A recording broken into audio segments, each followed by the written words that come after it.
आपने अचार बेचकर 500 करोड़ रुपए कमाए। नेलॉन्स ने अचार बेचकर खड़ा किया है 500 करोड़ का FMCG एम्पायर और आज हर इंडियन डाइनिंग टेबल का फेवरेट बन गया है। मुझे आपकी कहानी सुननी है सर। 1940s में हम लोगों के पास नींबू की खेती थी और वर्ल्ड वॉर 2 में हम लोग ने कंटेनर्स से लाइम जूस बनाया है। उस जमाने में लाखों रुपए का प्रॉफिट कमाया है लाइम जूस कॉर्डियल बेच के। We are the largest maker of that product in the world is tutti frutti. क्या बात कर रहे हैं सर। क्वालिटी वॉल्स का टूटी फ्रूटी आइसक्रीम खाओ या वाडीलाल या दिनशॉज या जो भी है fruit inside is us the world. आप बनाते हो? हम लोग बनाते हैं। कितना बड़ा बिजनेस है सर आपका? टूटी फ्रूटी लगभग।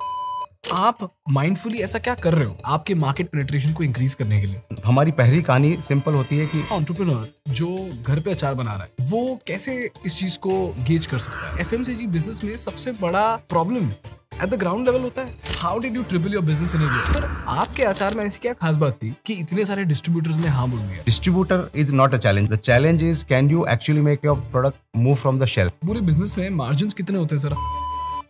अपने अचार को यूनिक और वैल्यूएबल कैसे बनाए? यूनिक और वैल्यूएबल बनाया और अभी तक बनाने की प्रोसेस चल रही है। वीवा भी आपका कॉम्पिटिटर है।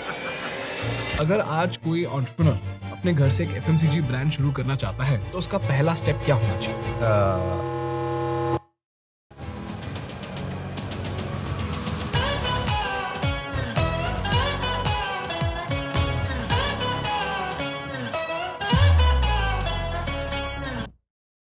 दोस्तों ये चैनल ज़ेरो थिंक स्कूल का एक जॉइंट इनिशिएटिव है जिसके जरिए हम भारत को वर्ल्ड क्लास बिजनेस और जियोपॉलिटिकल केस स्टडीज पढ़ाना चाहते हैं। तो अगर आप भी बिजनेस और जियोपॉलिटिकल केस स्टडीज पढ़ना चाहते हो तो प्लीज इस चैनल को सब्सक्राइब करो।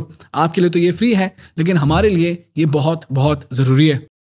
सर मैं आज आपसे बात करने के लिए बहुत एक्साइटेड इसलिए हूँ क्योंकि आपने अचार बेचकर 500 करोड़ रुपए कमाया। सर अचार बनाता हर कोई है लेकिन 500 करोड़ का बिजनेस बहुत कम लोग बना पाते हैं जी। और आज सर मैं आपसे FMCG के बारे में मास्टर क्लास लेना चाहता हूं जिससे कि अगर कोई बंदा इस पॉडकास्ट को देख रहा है, कोई एंटरप्रेन्योर इस पॉडकास्ट को देख रहा है, उसको FMCG मार्केट का एक इतना गहरा अंडरस्टैंडिंग आ जाए कि उसको ये समझ में आ जाए कि 100 करोड़ की कंपनी कैसे बनाते हैं, 1000 करोड़ की कंपनी कैसे बनाते हैं। और अगर कोई इस जर्नी के बीच में है, 100 से 1000 करोड़ की जर्नी के बीच में है, तो उसको ये समझ आए कि वो सही क्या कर रहा है, गलत क्या कर रहा है, जिससे कि वो मार्केट में आगे बढ़ सके। क्योंकि एक ऐसी कैटेगरी है जो कि हाइपर कॉम्पिटिटिव है, जिसमें कंपटीशन हर महीने ऐड होते जा रहा है, जिसमें बहुत सारा इन्वेस्टमेंट भी फ्लो हो रहा है और इंडिया एक बहुत बड़ी अपॉर्चुनिटी है। लेकिन इस अपॉर्चुनिटी को कैसे टैप करते हैं ये बहुत कम लोगों को पता है। तो इसलिए सर आज मैं आपसे एक मास्टर क्लास लेना चाहूंगा on how to build 1000 crore FMCG brand. Shall we start sir? Lovely. So for any business में FMCG की बात करता हूँ। 3 फेज होते हैं। पहला फेज जिसको हम 0 से 10 का बोलते हैं, 0 से 10 करोड़ की जर्नी बना ले, that is comparatively difficult phase. फिर 10 से शायद से 100 का इजी हो जाएगा और 100 से ऊपर जाने का फिर नेक्स्ट लेवल का डिफिकल्टी होगा। 0 से 10 में मोस्टली जो बिजनेस स्टार्ट करते हैं उनका one of the biggest challenge शायद से कैपिटल होता है और वो वन मैन आर्मी होते हैं 10 करोड़ तक पहुंचने में। जैसे जैसे फिर ऑर्गेनाइजेशन बढ़ेगी you can get more people in the organisation. तो 0 से 10 का जो फेज है उसमें मोस्ट इम्पॉर्टेंट है कि आपने एक ऐसा प्रोडक्ट बनाना है जो प्राइस पॉइंट पे बिक सकता है।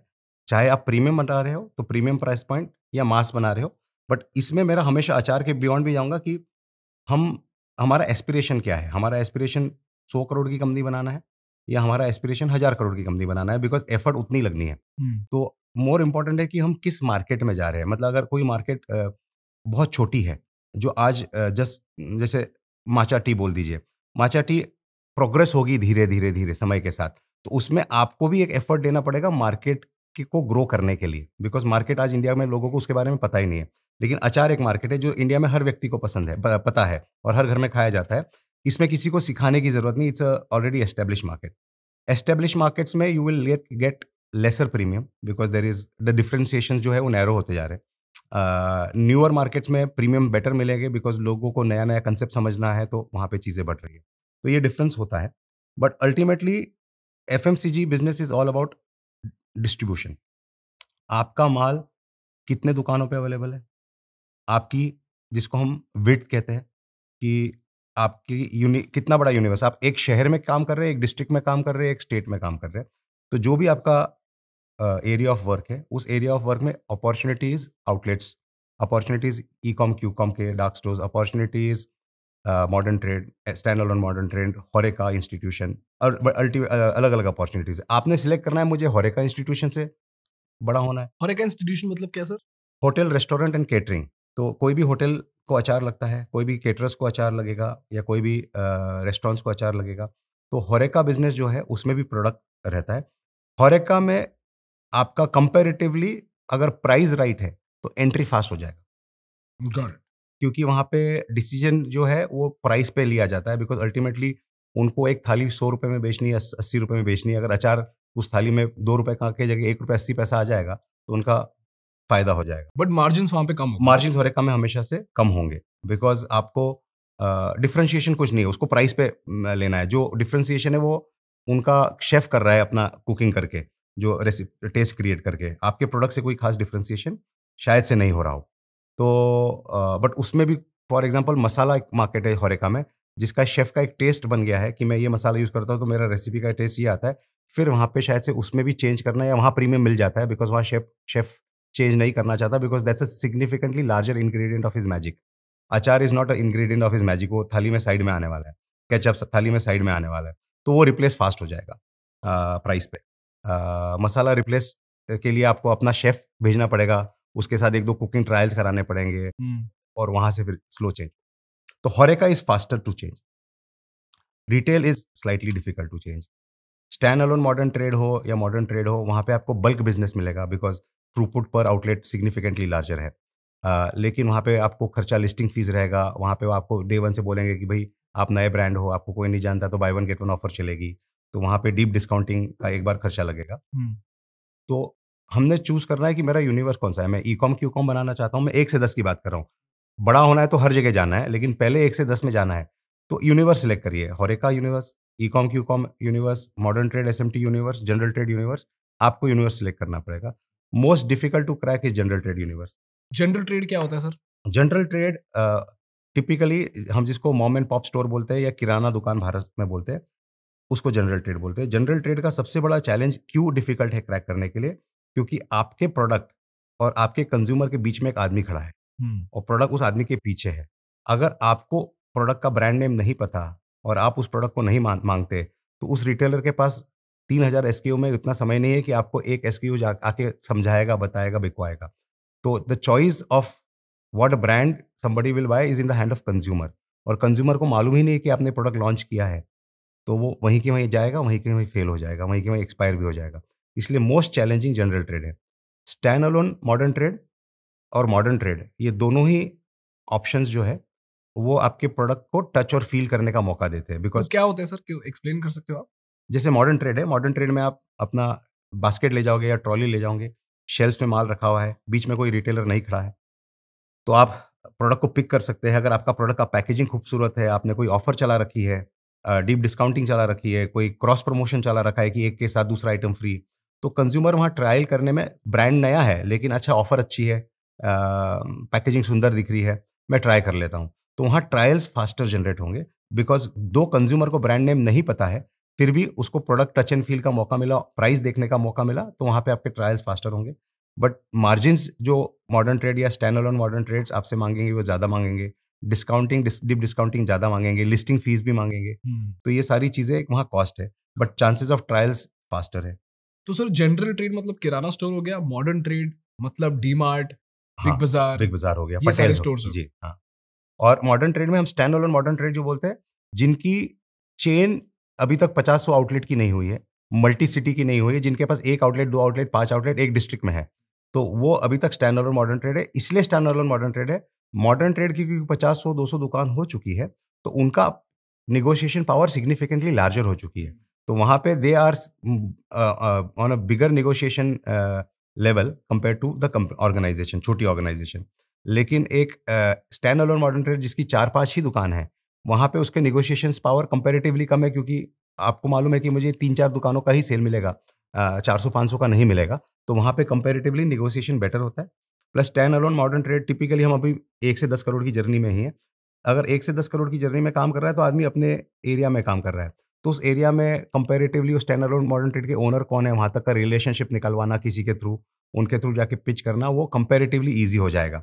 विज़ मॉडर्न ट्रेड में जहाँ there is no face of the boss of the organisation, there is a purchase manager sitting, तो वहाँ परचेज मैनेजर के साथ डील करना है। Got it. तो सर इस आंसर को अगर मैं समराइज करूं तो आपने बोला कि अगर आपको एफएमसीजी में बिजनेस बनाना है तो आपको ये समझना होगा, पहले आपको इस क्वेश्चन का आंसर देना होगा कि आपको 10 करोड़ का बिजनेस बनाना है कि 100 करोड़ का बिजनेस बनाना है कि 1000 करोड़ का बिजनेस बनाना है। On the basis of that आपका एफर्ट्स चैनलाइज होगा। जी। और अगर आपको 0 to 10 करोड़ का बिजनेस बनाना है तो सबसे बड़ा प्रॉब्लम आता है कैपिटल का। उसमें अगर आपको सक्सेस अचीव करना है तो आपको डिस्ट्रीब्यूशन पे ध्यान देना पड़ेगा। जी। जिसके पास डिस्ट्रीब्यूशन उसके पास पैसा। और डिस्ट्रीब्यूशन को अगर कैटेगराइज किया जाए तो आ जाएगा जनरल ट्रेड, मॉडर्न ट्रेड और होरेका, जिसमें होरेका हमने बात करा और एक e com q com. Hotel, restaurant, catering and then e commerce and q com, quick commerce. हाँ। और यहाँ पर आपने बताया कि जनरल ट्रेड में अगर आपको जाना है तो बहुत ज्यादा मुश्किल इसलिए है क्योंकि किराना स्टोर में आपके और आपके प्रोडक्ट के बीच में एक इंसान है जो कि किराना स्टोर का ओनर ओनर है। है। तो कस्टमर जब तक आपके प्रोडक्ट के बारे में नहीं पूछेगा तब तक ये बंदा उस प्रोडक्ट को कस्टमर के सामने नहीं रखेगा। इसका मतलब ये है कि आपको इतना मार्केटिंग करना पड़ेगा कि कस्टमर को आपके प्रोडक्ट के बारे में पता लगे। यानी कि यहाँ पे कैपिटल बहुत ज्यादा लगता है। जी। एट द सेम टाइम यहाँ पे मार्जिन सिग्निफिकेंटली हायर होते हैं, हमारे कंपनीज के मार्जिन बेटर होते हैं। कंपनी के मार्जिन बेटर होते हैं। लेकिन अगर आप मॉडर्न ट्रेड में जाओगे जैसे बिग बाजार हो गया या रिलायंस हो गया। रिलायंस रिटेल हो गया तो वहां पर आपको मार्जिन कम मिलेंगे लेकिन पेनिट्रेशन काफी इजी इसलिए है क्योंकि यहाँ पर कस्टमर आपके प्रोडक्ट को टच एंड फील कर सकता है। यहाँ पर आप ऑफर चला सकते हो, जी। यहाँ पर आप अपने प्रोडक्ट को शेल्फ में इस तरीके से रख सकते हो जिससे कि कस्टमर एंटाइज होके आपके प्रोडक्ट को ट्राई करे। उसके बाद होटल, रेस्टोरेंट और केटरिंग जो होता है वहां पे अचार के बिजनेस में स्पेसिफिकली आपका कोई मोट नहीं होता अपार्ट फ्रॉम प्राइस। तो जितना आप सस्ता प्रोडक्ट बेचोगे उतना वो आपको अपनाने की कोशिश करेंगे। क्यों? क्योंकि उनके थाली में उनका प्रोडक्ट ज्यादा मैटर करता है ना कि आपका। बिल्कुल। लेकिन यहाँ पे मार्जिन बहुत ज्यादा कम है, पेनिट्रेट करना बहुत आसान है अगर आप लो कॉस्ट बिजनेस में हो। उसी तरीके से ई कॉमर्स और क्विक कॉमर्स का तो रूल काफी सिंपल है। अगर आप एनलिस्ट कर लेते हो और लोगों को पसंद आता है तो आपका धंधा चल जाएगा। क्विक कॉमर्स अगर आपके पास इनफ वॉल्यूम्स का प्रूफ है ऑलरेडी तो क्विक कॉमर्स में आपको लिस्ट कर देंगे। Beautiful sir, I just want to go a little bit back. मुझे आपकी कहानी सुननी है सर कि आपकी कहानी क्या है। आपने, आपकी फैमिली ने अचार का बिजनेस कैसे शुरू किया एंड उस बिजनेस को जब मैंने आपका पॉडकास्ट देखा आयुष के साथ उसमें मैं बहुत ही सरप्राइज था ये जानने के लिए कि आपने बिजनेस को एक ही साल में 6 करोड़ से 22 करोड़ 8 से 22 किया था। 8 करोड़ से 22 करोड़ तक ले गए और आज आपका बिजनेस 800 करोड़ का है। तो सर आपकी फैमिली की कहानी क्या है? तो ये बिजनेस मेरे फादर ने स्टार्ट किया। मेरे फादर और अंकल 2 भाई हैं। तो उनके फादर की डेथ यंग, मतलब मेरे दादाजी की डेथ यंग हो गई। तो फादर जो है पढ़ाई कर पाए। मेरे अंकल को पढ़ाई छोड़ के घर आना पड़ा बिकॉज दादाजी की डेथ हो चुकी थी। तो जब वो लौट के आए, हम बेसिकली फार्मर्स थे, but my father was a BSc agriculture gold medallist बन के आए। तो बोले कि, तो अंकल और फादर का डिस्कशन हुआ कि इतना पढ़े लिखे हैं तो खेती करते रहेंगे या कुछ और भी कर सकते हैं। तो हम इसको खेती से जो बनता है। अच्छा, इसमें हमारे साथ एक बड़ा इंटरेस्टिंग वाकया ये रहा है कि 1940s में हम लोगों के पास नींबू की खेती थी और वर्ल्ड वॉर 2 में नींबू जो है, नींबू का जो जूस है, सिरप है, वो हेल्प करता है आपको रिवाइटलाइज करने में, क्योंकि विटामिन सी है। तो जितने भी आर्मी थे उनको ये लाइम जूस कॉर्डियल ये वॉर के समय हेल्प करता था। तो हम लोग ने कंटेनर्स से लाइम जूस बनाया है और हमने उस ज़माने में 40s की बात कर रहा हूँ, जो मैं मेरे बड़े पापा से सुनता हूँ, लाखों रुपए का प्रॉफिट कमाया है लाइम जूस कॉर्डियल बेच के। वाह। तो ये 1940s की बात है। तो इन्होंने उन लोग ने, पापा ने, बाबूजी ने एक इंडस्ट्री का हल्का सा एक रूप 1940 में देख लिया था। तो ऐसा बनता है, ऐसा बेचा जा सकता है। इसलिए 1962 में पहला प्रोडक्ट लाइम जूस कॉर्डियल ही था, अचार नहीं था, कि जो बेचा है उसी को वापस स्टार्ट करते हैं। और वहां से स्टार्ट किया। अचार तो काफी लेट आया, 1967 में आया।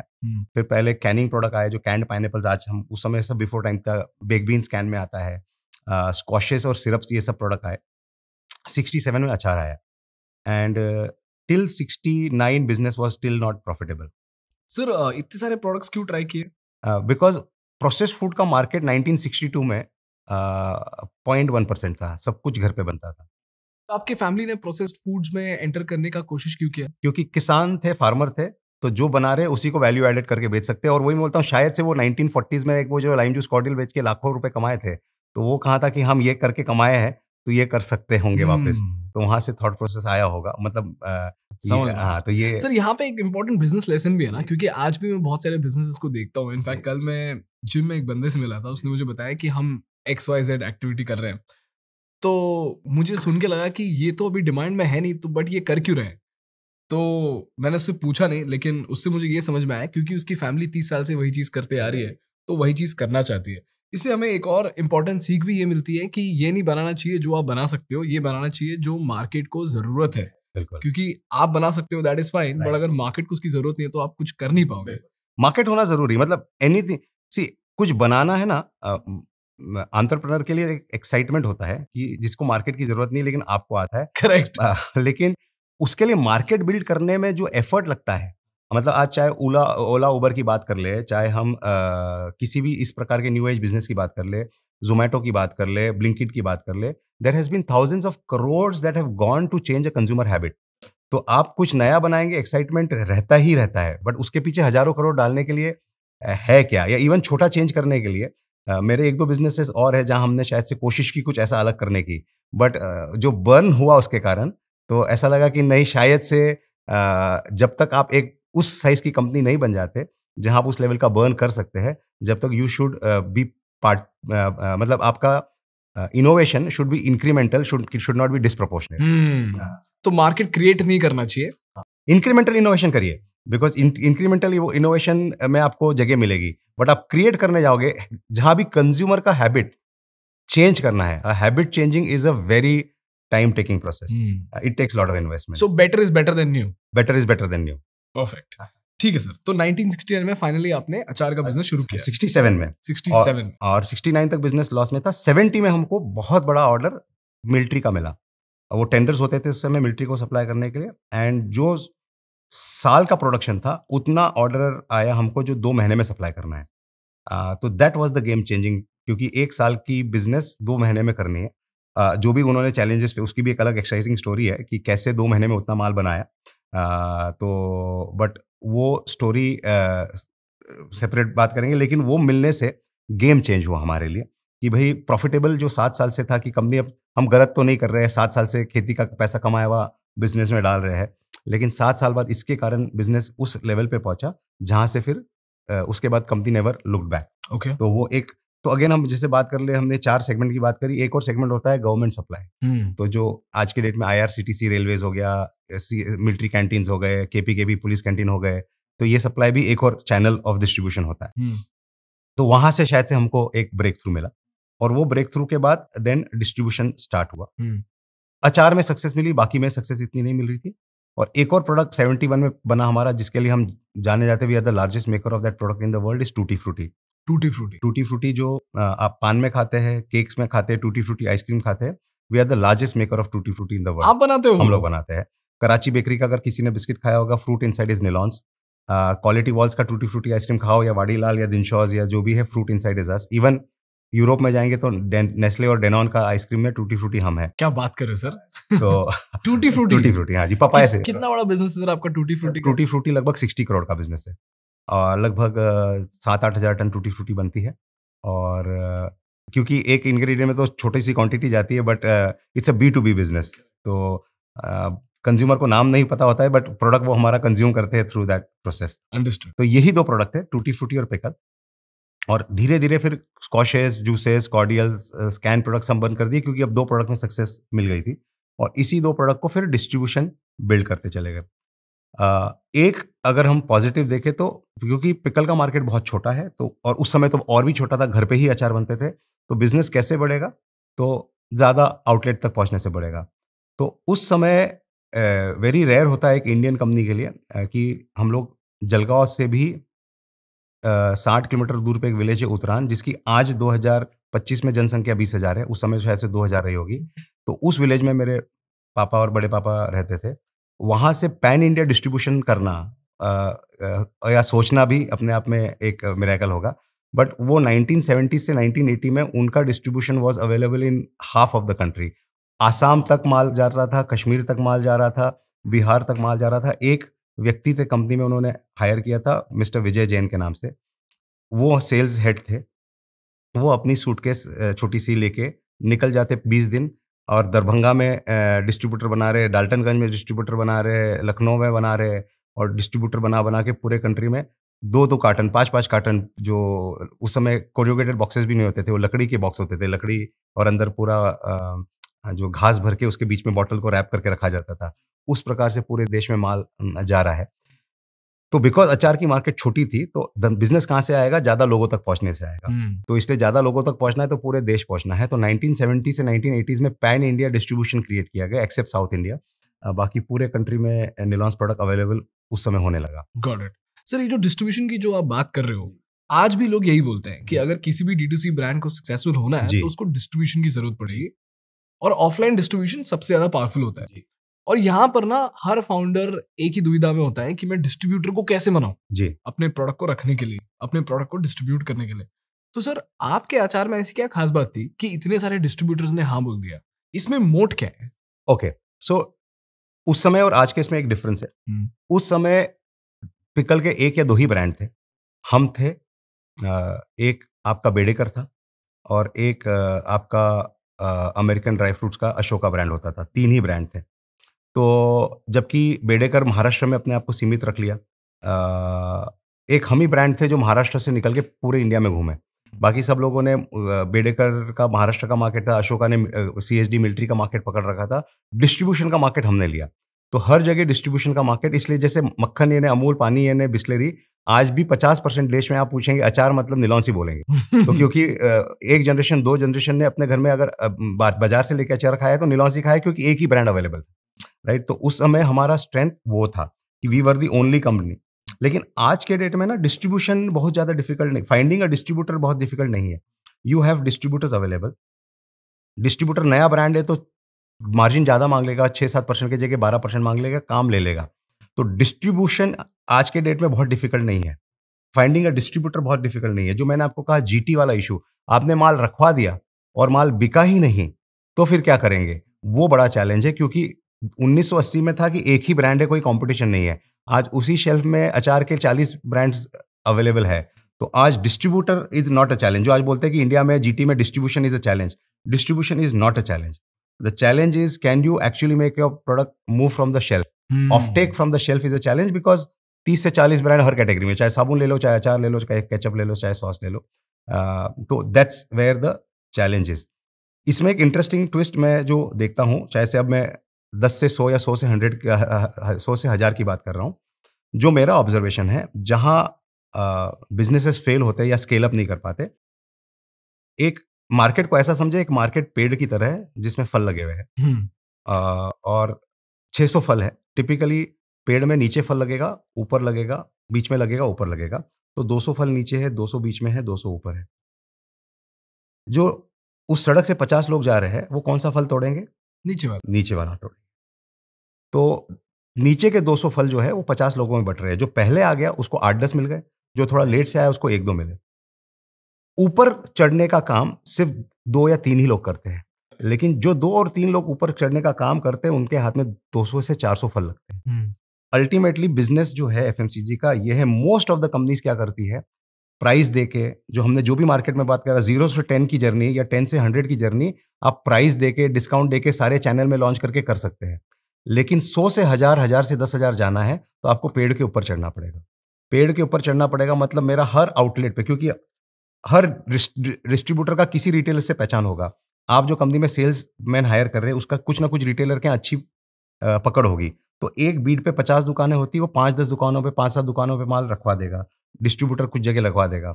वो सारे नीचे के फल है। जो पहचान रेस्टोरेंट में है उसमें रखवा देगा। तो ये सारे नीचे के फल से कंपनी के पहले 10, 20, 30 करोड़, 40 करोड़ आ जाते हैं। लेकिन उसके ऊपर जाना है तो बाकी की जो 45 दुकानें छूट गई है, वहां पे रखवा के वहां से बिकवाना पड़ेगा। मतलब समझा नहीं सर। तो डिस्ट्रीब्यूटर के पहचान के अगर कुछ रिटेलर्स हैं, तो अगर आपको पेड़ के ऊपर चढ़ना है तो आपको उन रिटेलर्स तक पहुंचना होगा जो डिस्ट्रीब्यूटर नहीं जानता। नहीं, डिस्ट्रीब्यूटर जानता है, लेकिन वो डिस्ट्रीब्यूटर के कहने से माल नहीं रखेगा। एक बीट पे 50 दुकान है, राइट। आज सपोज अपनी मेरी ब्रांड बोल लो, निलॉन्स अचार के लिए जाना जाता है, तो एक बीट पे 40-50 दुकानों में से 40 दुकान अचार रखती है। बट मैंने ही एक और प्रोडक्ट लॉन्च किया, सपोज मसाले या sauces. I am not known for masala और sauce, I am known for achar. तो मेरा बंदे की जो रिलेशनशिप है, उसमें से वो 50 दुकानों में से 6-7 लोग बोलेंगे चल ठीक है तू सॉस रखवा दे, डिस्ट्रीब्यूटर के कहने से 2-3 लोग बोलेंगे ठीक है सॉस रखवा दो, बिक जाएगा तो अच्छा है। बाकी के 40 लोग को सॉस रखवाना है तो उस दुकान पे आधा पौन घंटा बात करना पड़ेगा, फिर भी वो मना करेगा। फिर नेक्स्ट विजिट में फिर आके बात करना पड़ेगा, फिर भी वो मना करेगा। 5, 6, 7 बार तक आप उसके पीछे रखे रहोगे तो 1, 2, 4 दुकान क्रैक होगी। करते-करते 1 साल, 1.5 साल में सारी दुकान क्रैक होगी। बट उसको आपको 10 से 15 रिजेक्शंस लेने पड़ेंगे। ये 90% ऑफ द कंपनीज बोलती है लेकिन ट्रैक नहीं करती, फॉलो नहीं करती, करवा के नहीं लेती। क्यों सर ऐसा? Because it takes lot of effort, discipline effort लगता है। जो हम स्टार्टिंग में बात कर रहे थे, बिकॉज अल्टीमेटली अगर आप ऐसे देखो तो एक ऑर्गेनाइजेशन में, बड़ी ऑर्गेनाइजेशन होनी है तो 400-500 लोग सेल्स में होने हैं। जो सेल्स वाला व्यक्ति है वो आपकी आंखों के सामने नहीं है, वो मार्केट में है, राइट? आप ये नहीं जानते हो कि वो एफर्ट तो कर रहा है। सवेरे 9 बजे आप उसका, आज के डेट में तो सॉफ्टवेयर आ गए हैं, तो 9 बजे मार्केट में आ गया, पंच इन हो गया, आप उसका लाइव लोकेशन देख पा रहे हो, उस आउटलेट के बाहर गया, उस आउटलेट के अंदर गया, वो भी देख पा रहे हो, सब कुछ कर पा रहे हो। बट फिर भी बिजनेस लाने के लिए उसकी सेल्समैन स्किल क्या है, वो उस प्रोडक्ट को किस प्रकार से बेच रहा है। वो सिर्फ बेच दे रहा है भैया ये 60 रुपए की बॉटल है, आपको 40 में मिलेगी, ऐसा करके बेच रहा है। तो 60 की बॉटल 30 देने वाले और 10 कंपनी है, तो आपकी 40 में क्यों लेगा? आप अपनी क्या स्टोरी बना रहे हो, आप क्या एफर्ट कर रहे हो? फॉर एग्जाम्पल जैसे कहा कि जीटी के अंदर सेल्स लाना डिफिकल्ट है, तो क्या आपका सेल्समैन वाकई में रोज मार्केट खत्म होने के बाद एक नया आउटलेट में जहां उसने सॉस प्लेस किया, वहां आधा घंटा रुक के कुछ कंज्यूमर से सॉस को इंट्रोड्यूस भी करवा दे रहा है क्या, सैम्पलिंग भी करवा दे रहा है क्या? ये छोटे छोटे एफर्ट आपको 1-2 साल में अगर आपने कंसिस्टेंट किए तो आप उस पेड़ के ऊपर के फल तोड़ने लगोगे। जो आज के डेट में इस तरह का consistent tracking effort, follow up effort most of the companies नहीं। अगर आप यूनिक हो कैटेगरी में, जैसे हम थे उस समय अचार में, तो हम फैलते चले गए क्योंकि आप नए थे। लेकिन आज अगर 15 कंपनीज है, 10 कंपनीज है, because as the market becomes larger and larger, the differentiation between two companies and products becomes smaller and smaller. अब यहां से है कि why will a consumer buy, why will a retailer keep? Retailer का business simple है कि उसके पास एक दुकान है, एक शेल्फ है, उस शेल्फ से अगर मेरा प्रोडक्ट महीने में 1 टन लेता है, विजाविस मेरे कंपटीशन का सॉस का प्रोडक्ट 6 टन लेता है, तो बोलेगा यार तुम्हारा तो माल बिकता ही नहीं, उसका तो 6 बार ऑर्डर दे देता हूँ। तो आपका प्रोडक्ट 1 टन से 2 टन, 2 टन से 3 टन कैसे हो रहा है? अगर आप वो नहीं करवा पा रहे हो तो उसके लिए आप क्या एफर्ट कर रहे हो उसको करवाने के लिए? ये चीज मिस होती है। एंड इसीलिए जो 100 करोड़ 150 करोड़ तक की कंपनी बहुत सारी बन जाती है, लेकिन 500, 1000, 2000 करोड़ की कंपनी नहीं बन पाती। उसका सबसे इंपॉर्टेंट पॉइंट है कि पेड़ के ऊपर के फल तोड़ने। Understood sir. सर अब मैं आना चाहूंगा आपके अचार की कहानी पर। Sir, how did you triple your business in a year? Right. And अचार बेच के आप 500 करोड़ की कंपनी कैसे बन गए सर? कैसे चलता है अचार का बिजनेस? ओके, सो 8 करोड़ की कंपनी हम ऑलरेडी थे, और हमारे साथ जब मैं यंग बच्चा था, जब फादर की डेथ हुई, तो मैं हमारे साथ एक प्रोफेशनल सीईओ को लेके आया, राजीव अग्रवाल जी। उनकी स्टोरी टेलिंग एबिलिटीज अमेजिंग है, उनकी मेस्मराइजिंग एबिलिटी अमेजिंग है, और उनका जो थॉट प्रोसेस था कि सबसे पहले अगर हमको बड़ा होना है तो हमको मतलब वही दिल दिमाग को छलांग लगाना है, लेकिन नॉट ओनली हमारे सेल्स टीम, हमारे डिस्ट्रीब्यूटर को भी, राइट? क्योंकि आज भी कंपनी में अगर मैं बोलूंगा तो 700 सेल्स फ्रंटलाइन है, लेकिन 3200 डिस्ट्रीब्यूटर है। तो अगर 3200 लोग भी काम पे लग जाए 700 के अलावा, तो रिजल्ट मच बिगर होगा। सर 700 फ्रंट लाइन है यानी 700 सेल्समैन है? हाँ, सेल्स रेप है, उसके ऊपर फिर सेल्स ऑफिसर होंगे, ASMs, ZSMs, RSMs, लेकिन 700 जिसको बोलते हैं फुट सोल्जर्स है। सर ये थोड़ा सेल्स सिस्टम समझा दोगे कि सेल्समैन हो गए, उसके बाद सामने सबसे पहले सेल्समैन होते हैं, जो फुट सोल्जर्स जिसको बोलोगे, जो दुकान दुकान जाके कॉल करते हैं। उनके ऊपर सेल्स ऑफिसर होते हैं। तो टिपिकली 8 फ्रंटलाइन के ऊपर एक सेल्स ऑफिसर होगा। उनके ऊपर एरिया सेल्स लीडर्स होते हैं, जो एरिया को मैनेज करते हैं। उनके ऊपर रीजनल लीडर्स होते हैं, जो उस रीजन को मैनेज करते हैं। ओके। और उसके ऊपर ZSMs होते हैं, जो जोन को मैनेज करते हैं। तो ये स्टेप है, और जोनल मैनेजर के ऊपर आज हमारे कंपनी में फिर सीधा GM सेल्स है। और GM सेल्स वर्टिकल अलग अलग है, तो एक GM sales for general trade है, GM sales for modern trade है, और सब फिर रिपोर्ट करते हैं चीफ रेवेन्यू ऑफिसर को। गॉट। तो टॉप पे चीफ रेवेन्यू ऑफिसर है। Understood sir. हाँ सर, अभी बताइए कि आपके पास 700 सेल्समैन है, हाँ, और 3200 डिस्ट्रीब्यूटर आज के डेट में। उस समय भी हमारे पास सेल्समैन कम ही थे, बिकॉज 8 करोड़ की कंपनी थी। टोटल कंपनी में 35 सेल्समैन थे, और लेकिन डिस्ट्रीब्यूटर थे हमारे पास 400। तो अगर कंपनी को आगे ले जाना है तो 35-40 लोग के अलावा 400 लोगों को भी करना होगा। तो 2004 से 2007-8 तक राजीव जी इंश्योर्ड कि वो डिस्ट्रीब्यूटर मीटिंग करते रहेंगे हर जगह। छत्तीसगढ़ गए तो छत्तीसगढ़ की मीटिंग, इंदौर गए तो इंदौर की मीटिंग, यूपी गए तो यूपी की मीटिंग। हर साल डिस्ट्रीब्यूटर्स को भी मीटिंग में बुलाया, डिस्ट्रीब्यूटर्स को मोटिवेट किया, डिस्ट्रीब्यूटर को कुछ एडिशनल इंसेंटिव दिया कि तुम्हारी एरिया की सेल 1 लाख है, अगर 2 लाख हो जाएगी तो हम तुमको एडिशनल इतना दे देंगे। तो फर्स्ट जो ग्रोथ आई, वो ग्रोथ का 2 मापदंड थे। एक तो आपने लोगों के अंदर की एनिमल इंस्टिंक्ट को जगाया through story telling and through incentive. And दूसरा था जो हमने बात की, सबसे इजी ग्रो करना होरेका में है क्योंकि चीपर प्राइस है। तो हमने एक कहा कि 5 kg का अचार हमारा आता है, उसको हमने हीरो प्रोडक्ट बना दिया, बिकॉज उसको पहुंचाएंगे तो ग्रोथ फास्ट आएगी, कंपनी कम कमाएगी लेकिन डिस्ट्रीब्यूटर कमाने लगेगा, लड़का इंसेंटिव कमाने लगेगा, तो लड़के का मोटिवेशन बढ़ेगा, डिस्ट्रीब्यूटर का मोटिवेशन बढ़ेगा। With 8 crore company with 400 distributors, पर डिस्ट्रीब्यूटर की सेल मस्ट बी पीनट्स। तो डिस्ट्रीब्यूटर का जब तक घर का राशन का खर्चा हमसे नहीं निकलेगा, उसके बाइक का पेट्रोल का निकलेगा, तो वो हमारे लिए प्रायोरिटी नहीं देगा। घर का राशन हमसे निकलेगा तो हमको प्रायोरिटी देगा। तो कैसे हम राशन वाली कंपनी बने, पेट्रोल वाली कंपनी ना बने, वो अप्रोच था। सर, ये जो हीरो प्रोडक्ट के बारे में आपने बताया, थोड़ा इसको एक्सप्लेन कर सकते हैं प्लीज? ओके, तो एक कौन सा प्रोडक्ट इजी है सेल करना? जैसे अचार 5 के कंज्यूमर पैक 400 ग्राम का बॉटल है जो घर में जाता है। अब कोई एक्स ब्रांड यूज कर रहा है, उसको वाई पे कन्वर्ट करना डिफिकल्ट है, लेकिन 5 kg होटल का अचार है, वो कोई एक्स ब्रांड यूज कर रहा है, उसको वाई पे लाना, बिकॉज जैसे हमने स्टार्टिंग में कहा कि वो मील का साइड है, वो शेफ का मेन प्रोडक्ट नहीं है। तो वो अगर रिप्लेस कर जाता है तो कोई चैलेंज नहीं है। तो अगर वो चीपर हमारा ब्रांड होगा तो किसी और के ब्रांड को हमारे ब्रांड से रिप्लेस कर देगा। तो हमने इसको हीरो प्रोडक्ट बनाया कि भाई अगर फास्ट ग्रोथ लानी है तो हीरो 5 kg को बनाओ, रिप्लेसमेंट फास्टर होगी, ग्रोथ फास्ट आएगी। डिस्ट्रीब्यूटर तो कमा ही लेगा क्योंकि उसका सेल बढ़ जाएगा, और डिस्ट्रीब्यूटर कमा लेगा तो उसके घर में पैसा आएगा। तो हम उसके लिए 6 कंपनी में 6वें कंपनी थे, हम दूसरे या तीसरे कंपनी बन गए। Got it. तो अगर मैं इसको डिस्ट्रीब्यूटर के फ्रेमवर्क में ब्रेक डाउन करूं तो आपके डिस्ट्रीब्यूटर्स हैं, और डिस्ट्रीब्यूटर से होरेका, जनरल ट्रेड, मॉडर्न ट्रेड, सब जगह पे जाता है आपका प्रोडक्ट जाता है। तो आपने ये डिसाइड किया कि डिस्ट्रीब्यूटर का जो सबसे इजी रेवेन्यू हम जनरेट कर सकते हैं वो तब जनरेट कर पाएंगे जब हमारे पास एक ऐसा हीरो प्रोडक्ट होगा जो सबसे इजी कैटेगरी यानी होटल, रेस्टोरेंट और केटरिंग सेक्टर में एज सुन एज पॉसिबल घुस पाएगा। तो आपने एक हीरो प्रोडक्ट लॉन्च किया जो कि 5 किलो का अचार था, जो कि सबसे सस्ता था, जिसकी वजह से डिस्ट्रीब्यूटर का रेवेन्यू बहुत ही ड्रास्टिकली बढ़ गया, क्योंकि होरेका कैटेगरी यानी होटल, रेस्टोरेंट और केटरिंग कैटेगरी में इसका सेल ड्रास्टिकली बढ़ गया। और उसकी वजह से आप डिस्ट्रीब्यूटर के लिए एक सिग्निफिकेंट कंपनी बन गए, क्योंकि अब आप उसके एक मेजर रेवेन्यू चंक को जनरेट करने लग गए। परफेक्ट। और जैसे ही करने लग गए तो उसको कंपनी में इंटरेस्ट आ गया, तो उसने कंज्यूमर प्रोडक्ट को भी लेना चालू कर दिया, बेचना चालू कर दिया। Understood. So that was the step 2। तो अगर आप देखेंगे तो पहले साल नहीं हुआ, लेकिन बाय 5th-6th ईयर हमारा जो कंज्यूमर पैक रेवेन्यू है, उसके रेवेन्यू में जो सिर्फ 15 से 20% होता था, वो 40% तक पहुंच गई। वाओ। तो डिस्ट्रीब्यूटर के लिए जैसे ही आप सिग्निफिकेंट कंपनी बन गए तो उन्होंने बोला कि ओके, मेरा एक चैनल से तो प्रॉफिट आ ही रहा है, अब मैं दूसरे चैनल को भी एक्सप्लोर करता हूँ, वो है कंज्यूमर। सर, लेकिन इसमें प्रोडक्ट का कितना रोल है? कि जैसे अचार में मुझे ये समझ भी नहीं आता है कि एक अचार और दूसरे अचार में फर्क क्या है, और टेस्ट एक बहुत ही सब्जेक्टिव चीज होता है, जो आपको पसंद है शायद मुझे पसंद ना आए। तो सर, आपने प्रोडक्ट को किस तरीके से मास्टर किया जिसकी वजह से अगर डिस्ट्रीब्यूटर मान लो एक साथ बहुत ही इजीली होटल, रेस्टोरेंट्स और केटर्स को मना पा रहा है, वो तो इसलिए है क्योंकि आपका प्रोडक्ट बहुत ज्यादा लेजेंडरी है।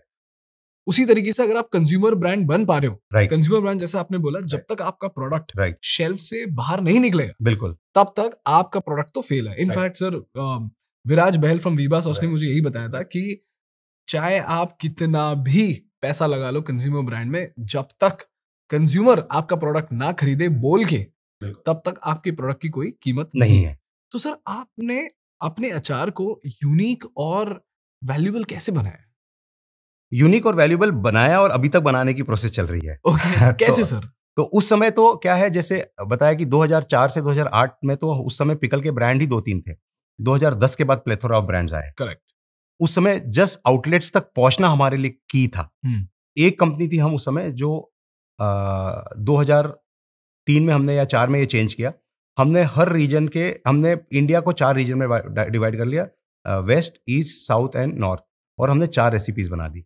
जो नॉर्मली लोग एक रेसिपी देते हैं, हमने 4 रेसिपी बना दी। 4 रेसिपी मतलब क्या? मतलब साउथ की एक रेसिपी, अचार का स्वाद हर 50 किलोमीटर पे चेंज होता है, तो हम हर 50-100 किलोमीटर पे तो अचार चेंज नहीं कर सकते, लेकिन हमने साउथ का एक रेसिपी बना दिया, वेस्ट का बना दिया, नॉर्थ का बना दिया, ईस्ट का बना दिया। ये टेस्ट अलग अलग कैसे हैं सर, कैन यू एक्सप्लेन?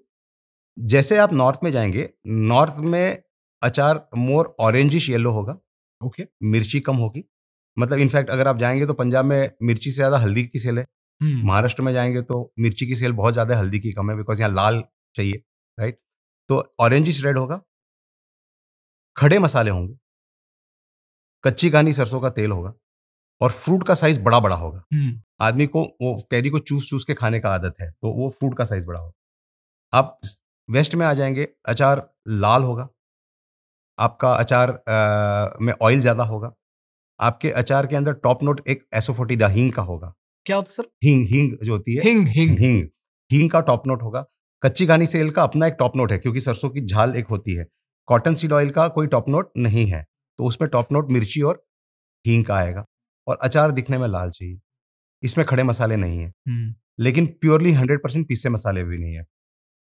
आप साउथ में जाएंगे तो साउथ में 100% नॉट ओनली पीसे मसाले हैं, लेकिन अचार को एक थालिम्पू बोलते हैं, जिसको बगार बोलते हैं, वगार देते हैं अपन खाने में, जैसा वगार भी दिया होगा।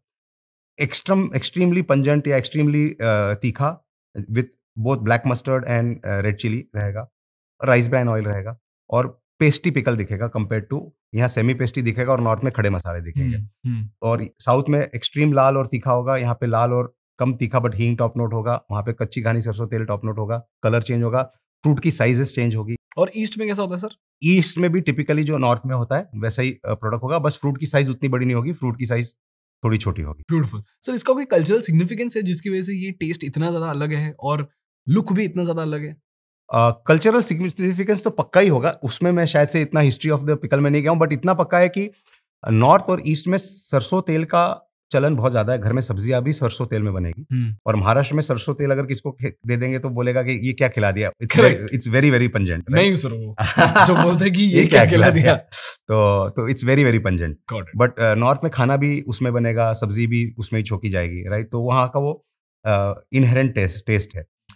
महाराष्ट्र का inherent oil was always a groundnut oil और a sunflower oil, but because they are very expensive oil, वो पिकल में यूज नहीं होके कॉटन सीड पे मूव हो गया धीरे धीरे।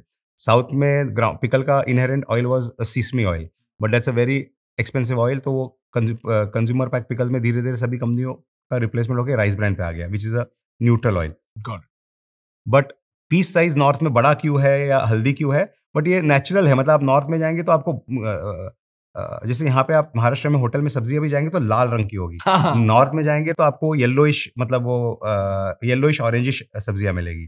तो वो चलन खाने का बेसिकली जहाँ से जो इन्फ्लुएंस रहा है वो इन्फ्लुएंस के हिसाब से खाना बना है। अंडरस्टूड। तो पहले आपने टेस्ट पैटर्न पता कर लिया, हाँ, टेस्ट पैटर्न और लुक पैटर्न पता कर लिया। हाँ, one common product across India ले जाने की जगह 4 प्रोडक्ट को 4 रीजन में लेके गए। तो सर आपने पहले instead of having 1 product for the entire country, you introduced 4 products for east, west, north, south, ठीक है, on the basis of taste pattern, ठीक है। उसके बाद क्या, उसके बाद टेस्ट पैटर्न के हिसाब से करके then the only point was to reach more and more outlet, right.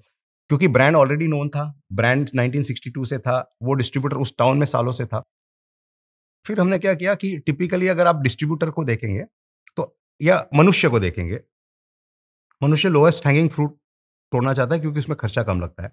तो एक सपोज इंदौर का टाउन है, इंदौर के टाउन में 2000 आउटलेट है, हमारा डिस्ट्रीब्यूटर इंदौर के लिए एक ही डिस्ट्रीब्यूटर है। तो 2000 में से जो टॉप 200 आउटलेट्स है जहां से डिलीवरी कॉस्ट पहुंचा जाती है, बिकॉज वो इकट्ठे 50 बॉटल का ऑर्डर दे देता है, 20 बॉटल का ऑर्डर देता है, उसको सर्व करते थे, बाकी 1800 नहीं करते थे। क्यों सर ऐसा? बिकॉज अचार का मार्केट छोटा था, सर्व करने का कॉस्ट आएगा, तो क्रेडिट भी देना पड़ेगा छोटे आउटलेट को, तो जो इजी फ्रूट्स है वो तोड़ लो। तो नेक्स्ट फेज ऑफ ग्रोथ में हमने क्या किया, यार ये तो करने से नहीं होगा, तो हमने इंदौर को 2 हिस्सों में डाल दिया, तो एक और नया डिस्ट्रीब्यूटर कर दिया। अब ये area Indore old Indore new कर दिया। अब इसके जो 100 आउटलेट कट के इसके एरिया में आ गए, इसको तो अपना बिजनेस बनाए रखना था, इसने थोड़े नेक्स्ट लेवल के 100-150 आउटलेट और सप्लाई करना चालू कर दी। इन्होंने नेक्स्ट लेवल के 100, जिस दिन वहां पहुंचे इंदौर को 4 हिस्सों में डिवाइड कर दिया। तो करते करते इंदौर की आउटलेट पॉपुलेशन के 60% 70% को कवर करने लग गए। तो step of the growth was कि टिपिकली मनुष्य की फितरत है, लोएस्ट हैंगिंग फ्रूट लेगा, उस लेवल तक आ जाए जहां उसके लिए आप लार्जेस्ट बिगेस्ट ब्रांड हो गए। अब वो आपके ब्रांड में, प्रोडक्ट में पोटेंशियल देख रहा है। अब आपने बोला कि भाई बिजनेस का पोटेंशियल ज़्यादा है, आप उतना नहीं कर रहे, इतना बड़ा टाउन है, आपको सर्व भी करना डिफिकल्ट है, हम ब्रेक करेंगे। और ये करते करते इसमें रेजिस्टेंस आता है, क्योंकि यार मैं तो 40 साल से मैं ही कर रहा था, पूरा इंदौर मेरे पास ही था, तो उस रेजिस्टेंस को हैंडल करते चले गए। कैसे हैंडल करते सर इस रेजिस्टेंस को? सर काफ़ी बार ये रेजिस्टेंस है ना, हैंडल होता है कि ऐसा ही होगा। अगर आप लॉजिक में जाओगे ना, तो लॉजिक तो कभी उसने 40 साल मेहनत की है, आप डिनाई कर ही नहीं सकते। 40 साल से वो काम लेके चल रहा है, उसको डिनाई कर ही नहीं सकते। But ultimately what is larger good, हमारा सिंपल उसका ये था, देख भाई इतना बड़ा पोटेंशियल है, अगर तुम्हारे पास ही रखेंगे, तो पोटेंशियल ना तुमको मिलेगा, ना कंपनी को मिलेगा। आधा करेंगे तो तुमको भी मिलेगा, कुछ हमको भी मिलेगा। तो 3 महीना है, 3 महीने में तुम धंधा डबल कर दो। कर लोगे तो ठीक है, हमको मालूम है कि तुम्हारी क्षमता है, तुम और कुछ कर सकते हो। नहीं हो रहा है, तो फिर कंपनी को तो लेने दो। Got it. तो that is the approach. Sir यहाँ पे 2 क्वेश्चंस है मुझे। एक तो मुझे आउट ऑफ क्यूरियोसिटी ये पूछना है सर, ये डिस्ट्रीब्यूटर को ढूँढते कैसे हैं? मतलब मान लो मैं एक डीटीसी ब्रांड हूँ और मैं एक डिस्ट्रीब्यूटर ढूँढना चाहता हूँ, तो मैं कैसे ढूँढूँ डिस्ट्रीब्यूटर? डिस्ट्रीब्यूटर ढूँढना बहुत सिंपल है, आपको ढूँढना नहीं है। आप जभी भी मार्केट में, तो सिर्फ डिस्ट्रीब्यूटर से काम नहीं होगा, सेल्समैन भी लगेगा। बट छोटी कंपनीज़ जो होती है, छोटी कंपनीज़ रिटेलिंग में बहुत ज़्यादा बिलीव नहीं करती, वो बिलीव करती है कि डिस्ट्रीब्यूटर ही माल दे देगा। तो तरीका है कि आपने एक एरिया की जगह एरिया लीडर ले लिया उस एरिया में, जो किसी एफएमसीजी कंपनी में काम कर रहा था। क्योंकि वो 10-15 साल से मार्केट में है, वो डिस्ट्रीब्यूटर को जानता है, उसकी रिलेशनशिप्स है। तो आप बंदे को लोगे, बंदा जाके अपने आप आपके लिए डिस्ट्रीब्यूटर लेके आएगा, आपको जाके ढूँढना नहीं है। तो मुझे किसी एफएमसीजी मतलब क्या मैं रिटेलर से ये नहीं पूछ सकता हूँ कि आपका डिस्ट्रीब्यूटर कौन है? ये भी पूछ सकते हैं, बट अल्टीमेटली ना क्या होता है कि अगर मैं सेल्समैन हूँ और मुझे इस डिस्ट्रीब्यूटर के साथ मेरा ऑलरेडी समय से काम हो रहा है, और देयर इज़ कि हम 1 और 1 11 कर सकते हैं, तो वो करना ज़्यादा बेहतर है। आप रिटेलर को पूछेंगे, रिटेलर बोलेगा ये डिस्ट्रीब्यूटर अच्छा है, आप उसके पास जाओगे, वो बोलेगा नहीं मुझे आपका काम नहीं लेना। So the effort would be larger. तो आपने क्या बोला कि एक एफएमसीजी कंपनी के एरिया लीडर को आप ले लीजिए, क्योंकि आपको अल्टीमेटली सेल्स टीम तो लगेगी। तो सपोज़ आज मुंबई में काम चालू कर रहे हैं, मुंबई को प्रॉपर्ली कवर करना है, तो 70-80 लोगों की टीम लगेगी। आप 70-80 छोड़ दीजिए, आप ईस्ट, सेंट्रल और वेस्ट के लिए 3 लीडर्स ले लीजिए। उनको बोल दीजिए पहले डिस्ट्रीब्यूशन नहीं खड़ा करना है, पहले हम डिस्ट्रीब्यूटर के थ्रू ही काम करेंगे। तो वो अपने रिलेशनशिप बेसिस पे डिस्ट्रीब्यूटर जिनके साथ उन्होंने पास्ट में काम किया है, जहाँ उनकी रिलेशनशिप अच्छी है, वहाँ जाएँगे, बात करेंगे, वहाँ से डिस्ट्रीब्यूटर ओपन हो जाता है। Got it. तो एक रिटेल स्टोर के लिए एक ही डिस्ट्रीब्यूटर होता है कि बहुत सारे डिस्ट्रीब्यूटर्स होते हैं? एक रिटेल स्टोर के लिए बहुत सारे डिस्ट्रीब्यूटर होते हैं, बहुत सारी कंपनियों के। टिपिकली एक डिस्ट्रीब्यूटर 4 से 8 कंपनी का काम करता है, और एफएमसीजी में कम से कम 500,000 कंपनीज़ है। तो same retailer gets served by multiple distributor, but एक रिटेलर को एक कंपनी का एक एसक्यू एक ही डिस्ट्रीब्यूटर देता है। अंडरस्टूड। ठीक है सर। तो आपने पहले 4 प्रोडक्ट्स इंट्रोड्यूस करे। दूसरा सर मेरे को ये पूछना था कि अचार एज अ प्रोडक्ट का जो डिफरेंशिएशन होता है या फिर वो जो रिपीट रेट होता है, that is on the basis of taste. बिल्कुल। तो कुछ अचार ऐसे होते हैं कि आपने एक बार टेस्ट कर लिया तो मतलब बिल्कुल। आपको तो अगली बार तो वही अचार वही चाहिए। चाहिए। तो सर ये जो आप कस्टमर के टेस्ट पैलेट को समझ के उसका जो केटरिंग का जो प्रोसेस होता है वो कैसे होता है? ओके। तो आप बिल्कुल सही बोले, तो हम ये मानते हैं हम फूड कंपनी नहीं है, हम टेस्ट कंपनी है। हाँ। राइट, क्योंकि हमारे सारे प्रोडक्ट लोग टेस्ट के लिए खाते हैं। तो हम लोग का एक कंज्यूमर पैनल है, राइट, और हम एक कंज्यूमर पैनल के साथ काम करते हैं, जो ऑफिस में ही हम लोग ने सबका टेस्ट प्रोफाइलिंग चेक करके करवा के रखा है। टेस्ट प्रोफाइलिंग कैसे करते हैं सर? एक उसकी साइंटिफिक मेथड है। आप उनको फॉर एग्जांपल एक वाटर्स देंगे जिसके अंदर सॉल्ट है, एसिड है, शुगर है, 2-4 और कुछ चीज़ें होती है, और एकदम मामूली मात्रा में है, राइट, कुछ में तीखापन है कुछ, राइट। लेकिन आप जब ज़बान पे ना, सॉल्ट एक अलग हिस्सा टेस्ट करता है, ज़बान पे एसिड अलग हिस्सा टेस्ट करता है, राइट। तो आप जब उसको टेस्ट करोगे, कोई आदमी सॉल्ट को भी स्वीट बोल देता है, बिकॉज़ उसका टेस्ट प्रोफाइल बहुत परफेक्ट नहीं है, क्योंकि सॉल्ट बहुत ज़्यादा ओवरली नहीं डाला, एकदम माइन्यूटली डाला है। तो इसमें आपको क्या प्रोफाइलिंग टेस्ट आ रही है, वो सारा आप टेस्टिंग करते हो। वो टेस्टिंग करके आप उनका फर्स्ट प्रोफाइलिंग करवाते हैं। फिर आप 3-4 जो बहुत कॉमन प्रोडक्ट है, लाइक केचअप हो जाए, ये हो जाए, उसको भी आप एक 50 लोगों को टेस्ट कराते हो। ओके। और किस लोगों के आंसर्स बहुत करेक्टली जिस दिशा में जाना चाहिए उस दिशा में आ रहे हैं। जैसे सर एक एग्जांपल देके समझाओ ना। ओके, तो फॉर एग्जांपल एक पनीर की ग्रेवी बनाई हमने, रेडी टू पनीर ग्रेवी। अब शाही पनीर है, राइट।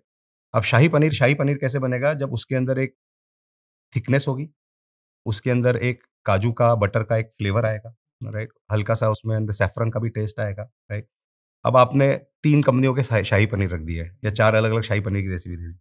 अब कौन आदमी परफेक्टली शाही पनीर बेस्ट कौन सा है, और वो क्यों है, उसका हम टेस्ट में कैसा था, अरोमा कैसा था, टेक्सचर कैसा था, कलर कैसा था, इसके ऊपर वेरियस पैरामीटर में मार्क करते कि 10 में से मार्क दीजिए। किस व्यक्तियों के मार्क्स परफेक्टली उस दिशा में जाते हैं जो राइट शाही पनीर है उस दिशा में। ओके। तो वो जो सही दिशा में दे रहा है, कंसिस्टेंटली ऐसे 4-5 प्रोडक्ट में दे रहा है, उसको टेस्ट की पहचान समझ बेहतर है। तो वो लोग फिर शॉर्टलिस्ट हो जाते हैं हमारे। तो पहले सॉल्ट एसिड वाला टेस्ट हो गया, उसके बाद ये टेस्ट वाले प्रोफाइलिंग टेस्ट हो गए, उसके बाद ऐसे 20 लोग हमारे टेस्ट पैनल के हिस्सा बन गए। अब उनको ही हर बार टेस्ट पैनल के लिए बुलाया जाएगा। तो सर ये जो टेस्ट प्रोफाइलिंग जो होती है, क्या कोई प्रोफेशनल कंपनी को प्रोफेशनल कंपनीज भी है। Okay. और हमने इनिशियली एक प्रोफेशनल कंपनी का हेल्प लेके अपनी शॉर्टलिस्ट करवा ली, और फिर उसमें अब क्योंकि एक मोटा मोटी टीम तैयार हो गई, अब बाकी हम थोड़ा थोड़ा कुछ लोग छोड़ के जाते, कुछ लोग नए आते, तो फिर अब हम इंटरनली कर लेते। But yes, there are professional companies which will do it also. तो अगर मैं गूगल में डालूं टेस्ट प्रोफाइलिंग कंपनीज, हाँ, तो मिल जाएगा। तो मिल जाएगा, ठीक है। पुणे की कोई लैब थी या कोई कंपनी थी जिसके थ्रू हमने करवाया था। Got it. तो आपने पहले टेस्ट प्रोफाइलिंग कराया अपने लोगों का, उसके बाद क्या किया सर? तो वो टेस्ट पैनल में फाइनल फिक्स हो गए लोग।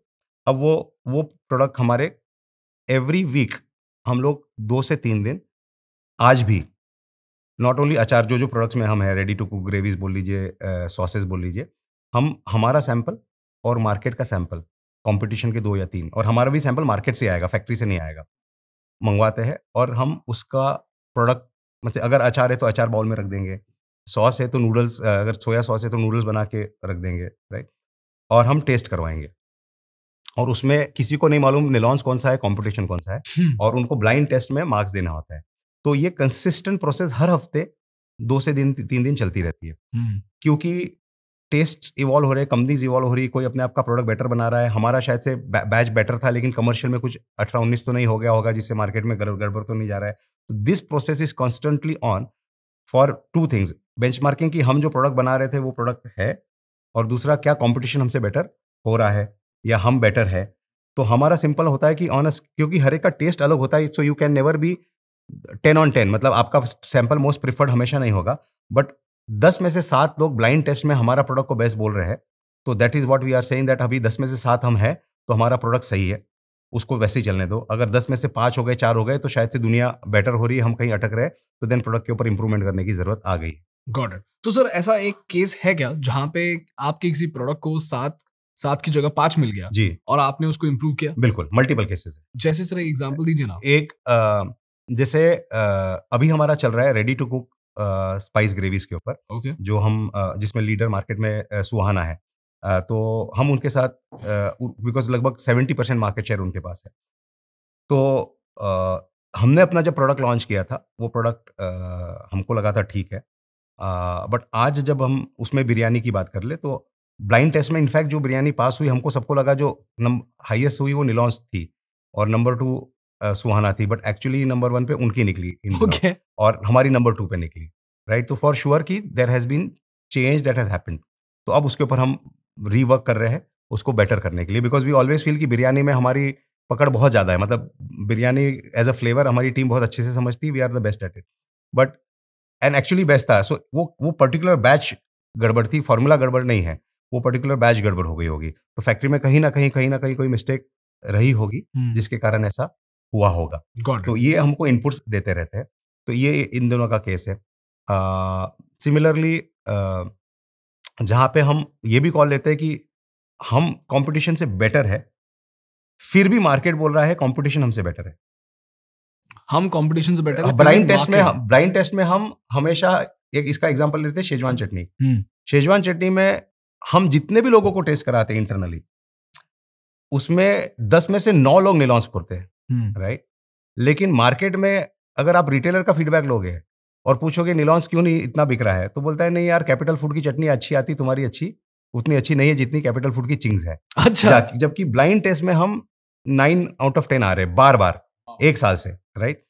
अब ये है कि भाई कैपिटल फूड का Ching Schezwan chutney was the market leader, उन्होंने इंट्रोड्यूस किया था, तो कहीं ना कहीं वो कंज्यूमर के ब्रेन में वो टेस्ट बैठा हुआ है, तो मे बी उसका टेस्ट कंपैरिजन का तरीका वहां से है और हमारे प्रोडक्ट थोड़ा अलग है। बट हम इतने कॉन्फिडेंट है हमारा प्रोडक्ट के बारे में, यहाँ हमने ये बोला नहीं, हम अपने प्रोडक्ट को वहां तक नहीं ले जाएंगे, हम अपने प्रोडक्ट को वैसा ही रखेंगे, we will increase and spend on. तो अभी इन दिनों हमने फिर आउटलेट्स के बाहर अपने काउंटर्स लगा के शेजवान चटनी का सैम्पलिंग चालू किया है कि भाई हमारा प्रोडक्ट बेटर है, तो हम यहाँ प्रोडक्ट को अब चेंज नहीं करेंगे, हमारे हिसाब से हमारा प्रोडक्ट बेटर है। सर ये मार्केटिंग की वजह से तो नहीं है?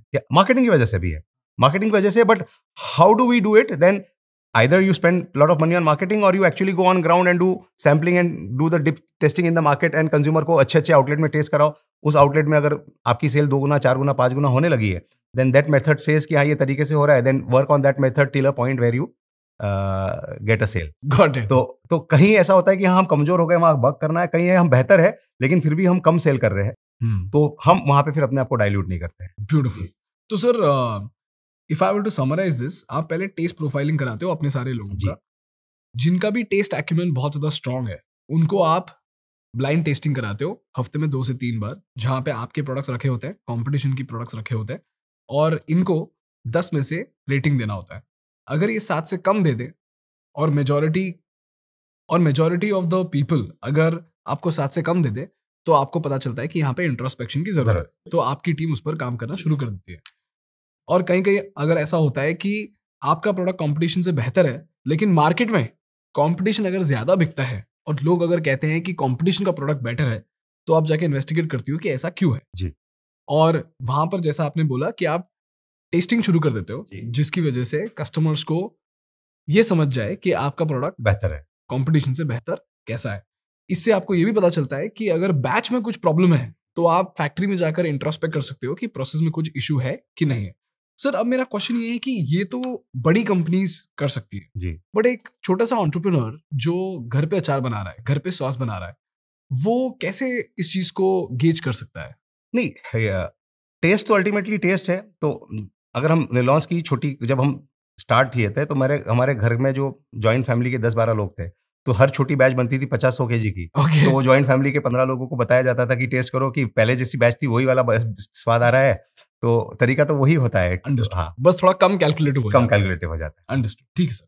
तो आपने टेस्ट प्रोफाइलिंग करा, नॉर्थ, साउथ, ईस्ट, वेस्ट के लिए आपने 4 अलग अलग प्रोडक्ट्स बनाए. बाद में आपने क्या किया? आपने डिस्ट्रीब्यूटर का रेवेन्यू बढ़ाया. कैसे बढ़ाया? आपने होटल, केटरिंग और रेस्टोरेंट में अपना मार्केट शेयर बढ़ाया. कैसे बढ़ाया? आपने प्राइस कम किया, 5 किलो का बॉटल इंट्रोड्यूस किया, जिसकी वजह से डिस्ट्रीब्यूटर का रेवेन्यू बढ़ गया. जैसे ही डिस्ट्रीब्यूटर का रेवेन्यू बढ़ गया, वो अपने कंज्यूमर प्रोडक्ट्स की तरफ भी फोकस करने लगा, कंज्यूमर प्रोडक्ट्स में भी फोकस करने लगा, जिससे आपका रेवेन्यू बढ़ गया. बाद में आपको समझ में आया कि आपने नीचे के तो सारे फल तोड़ लिए, अभी आपको ऊपर जाना है. तो आपने यहाँ पे क्या किया? आपने ये पता किया कि जैसे इंदौर में अगर 2000 स्टोर्स हैं, उसमें से अगर 800 स्टोर्स में ही अगर आपका डिस्ट्रीब्यूटर पहुंच पा रहा है, क्योंकि वो 800 स्टोर्स ही रेवेन्यू जनरेट करती हैं, वहां पे इजी है, वहां पे क्रेडिट साइकिल्स भी काफी इजी हैं, जिसकी वजह से डिस्ट्रीब्यूटर सिर्फ 800 स्टोर्स तक सीमित है. तो आप ये देखते हो कि बाकी 1200 स्टोर्स तक कैसे पहुंच सकते हैं. और वहां पे आपने कैसे किया? आपने एक तो डिस्ट्रीब्यूटर को बोला कि आप अपना पेनिट्रेशन बढ़ाओ, या फिर आपने और डिस्ट्रीब्यूटर्स को इंट्रोड्यूस कर दिया, जिसकी वजह से कंपटीशन बढ़ गया और पेनिट्रेशन भी बढ़ गया. Correct, perfect, understood sir. इसके बाद sir, so you increased distributor revenue and you made sure that you launch 4 products in 4 different parts of the country. Then इसके बाद एक लेवल तक हमारी ग्रोथ इसके कारण बढ़ती रही. बट इसके बाद नेक्स्ट स्टेप जो था, तो हमने बोला अब यहाँ से आगे जाना है. तो और अपना जो पॉडकास्ट की शुरुआत हुई थी, वहाँ पे हमने 10 से 100 जाना है, 1000 जाना है, वहाँ की बात की थी. तो इंडिया में कैटेगरीज है और अल्टीमेटली कैटेगरी की साइजेस है. अचार छोटी कैटेगरी है. अचार आज भी ऑर्गेनाइज कैटेगरी में 1000 से 1200 करोड़ की कैटेगरी. लेकिन वही अगर आप देखेंगे ब्लेंडेड मसाले, वो 15 से 20,000 करोड़ की कैटेगरी है. सॉसेस एंड केचप लगभग 5,000 करोड़ की कैटेगरी है. चिप्स, नमकीन, बिस्किट्स 50-50, 60-70, 80,000 करोड़ की कैटेगरी है. तो जब तक आप एक बड़े कैटेगरी में, बड़े समुद्र में या बड़े तालाब में नहीं जाएंगे, बड़ी मछली हाथ नहीं आएगी. तो एक उसी हिसाब से हम देखते हैं, तो घर में 4 प्रकार का कंजम्पशन होता है फूड का. एक को हम बोलते हैं मील अकम्पनीमेंट, जो खाने के साथ खाया जाता है. अचार, केचप, ये मील अकम्पनीमेंट हो गए. एक हो गया कुकिंग अकम्पनीमेंट. कुकिंग अकम्पनीमेंट में मसाले हो गए, घी, तेल हो गया, आपका जिंजर गार्लिक पेस्ट हो गया, पास्ता हो गया, सेवई हो गई, ये कुकिंग अकम्पनीमेंट्स हो गए. एक हो गया स्नैकिंग, जिसमें चिप्स, नमकीन, बिस्किट, हेल्दी स्नैकिंग सब आ गया. और एक हो गया बेवरेजेस, जिसमें tea, coffee, cold drink, juices आ गए. तो meal accompaniment is only by value 5%. 5% only amongst these 4. हाँ, अगर ये अमंग्स दीज 4 अगर 100 रुपए खर्चा करता है, तो मील अकम्पनीमेंट पे 5 ही रुपया खर्चा करता है. ओके. कुकिंग अकम्पनीमेंट पे 35 रुपीज खर्चा होता है. ओके. बेवरेजेस पे 30 होता है. और स्नैकिंग पे 30 होता है। बिकॉज बेवरेज स्नैकिंग ऐसी चीज़ है कि आपने 20 रुपये, 25 रुपये, 50 रुपये का पैकेट लिया तो खोल के पूरा कंज्यूम होगा, राइट। मसाले में आपने 100 रुपये की मिर्ची ली तो आप हर दिन खाने में जो है 5-5 रुपये की ही डालोगे, तो वो कंज्यूम होने में टाइम लगेगा। करेक्ट।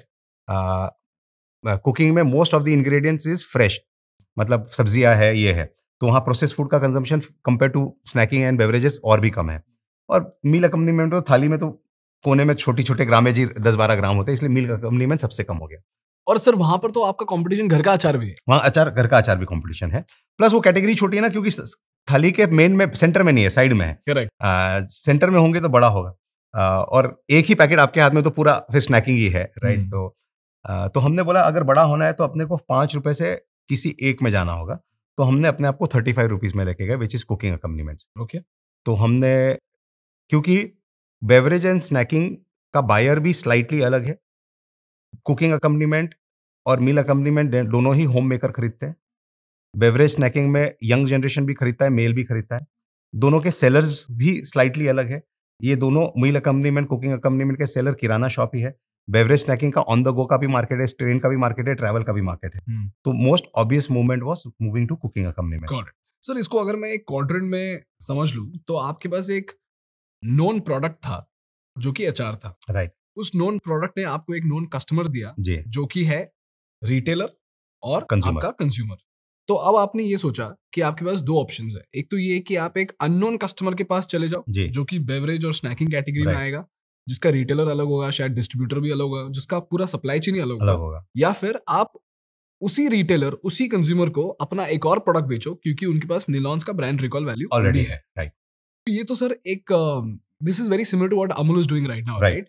कि अमूल के पास, अमूल एक तो प्रोटीन पाउडर डायरेक्टली बेच सकता था राइट। जाकर फिटनेस स्टोर्स में, या फिर जो एग्जिस्टिंग किराना स्टोर है जहां पे अमूल की दूध बिकती है, इसमें प्रोटीन की आपने दही डाल दिया, प्रोटीन का अलग अलग प्रोडक्ट्स डाल दिया। करेक्ट। बिल्कुल। तो अमूल ने एक एग्जिस्टिंग रिटेलर, एग्जिस्टिंग कंज्यूमर को अपना एक ऐसा प्रोडक्ट बेचा जो कि प्रोटीन के मार्केट को कैपिटलाइज करे लेकिन अपने एग्जिस्टिंग प्रोडक्ट के फॉर्म में माध्यम से, करे। बिल्कुल। ब्यूटीफुल। तो आपने वही चीज करा, to go from meal accompaniment to cooking Cooking accompaniment. Perfect. इससे जितने भी सारे लोग हमारे पॉडकास्ट को देख रहे हैं, इसमें उनको कैटेगरी एक्सटेंशन का एक इंपॉर्टेंट लेसन मिल गया कि आप एक अननोन कैटेगरी में घुसने से बेटर ये है कि Right. एग्जिस्टिंग कस्टमर को एक और प्रोडक्ट भेजो। बिल्कुल। Perfect, understood. बिकॉज कुछ तो कॉमनलिटी होनी चाहिए, या तो डिस्ट्रीब्यूशन कॉमन हो या कंज्यूमर कॉमन हो। बिकॉज अगर जिसको हम वो क्वाड्रेंट आप जैसे बोल रहे हैं, तो न्यू मार्केट न्यू कस्टमर जाएंगे तो उसमें बहुत ज्यादा एफर्ट लगेगा।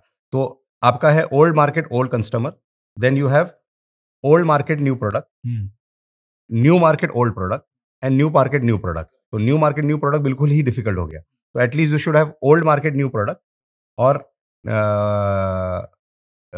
ओल्ड मार्केट न्यू प्रोडक्ट और new old product new market, इसी में करेंगे तो ज़्यादा इजी होता है। दिस इज़ लॉजिकल जाना है, तो इसी दिशा में हम लोग गए और यहाँ से हमने 4-5 प्रोडक्ट लॉन्च किए, जिसमें से एक प्रोडक्ट अगेन हम आज लार्जेस्ट बन गए कंट्री के, वो है ginger garlic paste. Okay sir, एक क्वेश्चन है यहाँ पे मुझे कि कुकिंग अकम्पनीमेंट में आपने गैप्स कैसे आइडेंटिफाई किए कि मुझे यही 4 प्रोडक्ट्स करने हैं? पहले तो कौन से 4 प्रोडक्ट्स जी, सर वो बता दो, जी बाद में हम ये डिस्कस करेंगे कि वो आपने प्रोडक्ट स्पेसिफिकली चूज क्यों किया। जी। तो ये 4 प्रोडक्ट्स कौन से थे? एक जिंजर गार्लिक पेस्ट है, ओके एक आपका सॉसेस और केचप वाला लाइन हो गया, ओके, और एक स्पाइसेस हो गया। तो 3 प्रोडक्ट हो गए। 3 प्रोडक्ट और भी थे, बट ये 3 प्रोडक्ट मेजर फोकस बने। Got it. Ginger garlic paste, sauces and spices. ठीक है। तो सर आपने जिंजर गार्लिक पेस्ट क्यों चूज किया? तो जिंजर गार्लिक पेस्ट, ये बात है 2010 की, ginger garlic paste just emerge हो रही थी कैटेगरी की तरह। आज भी 500 करोड़ की ही कैटेगरी है, लेकिन उस समय शायद से 50 करोड़ की ही कैटेगरी थी, बट लोग जिंजर गार्लिक पेस्ट की तरफ मूव हो रहे थे। उस समय तक हमारी जो स्ट्रेंथ थी वो फ्रूट एंड वेजिटेबल प्रोसेसिंग थी। हम जब उस वक्त तक बहुत ज़्यादा ड्राई प्रोडक्ट में नहीं थे, मतलब अचार इज अ फ्रेश फ्रूट को करके कन्वर्ट करते हैं। तो जिंजर गार्लिक पेस्ट उसका लॉजिकल एक्सटेंशन था कि आप फ्रेश जिंजर को लेते, फ्रेश गार्लिक को लेते, उसको कन्वर्ट करके उसका प्रोडक्ट बनाते हैं। बिकॉज अगेन, जिसको स्पाइस की फैक्ट्री की आदत है उसको वेट प्रोडक्ट हैंडल करने की आदत नहीं होती है। जिसको वेट प्रोडक्ट करने की आदत होती है उसको ड्राई तक जाने में थोड़ा समय लगता है। हमारे लिए वेट प्रोडक्ट का एक्सटेंशन था। Similarly sauces ketchup is also wet product. तो फ्रेश चिली लिया, सोया को फर्मेंट किया, तो अगेन वेट प्रोसेसिंग था। तो हमारे लिए लॉजिकल कंक्लूजन था। स्पाइस स्लाइटली 3 साल लेटर आया, ये दोनों इमीडिएटली आए। तो ये वेट का एक्सटेंशन था।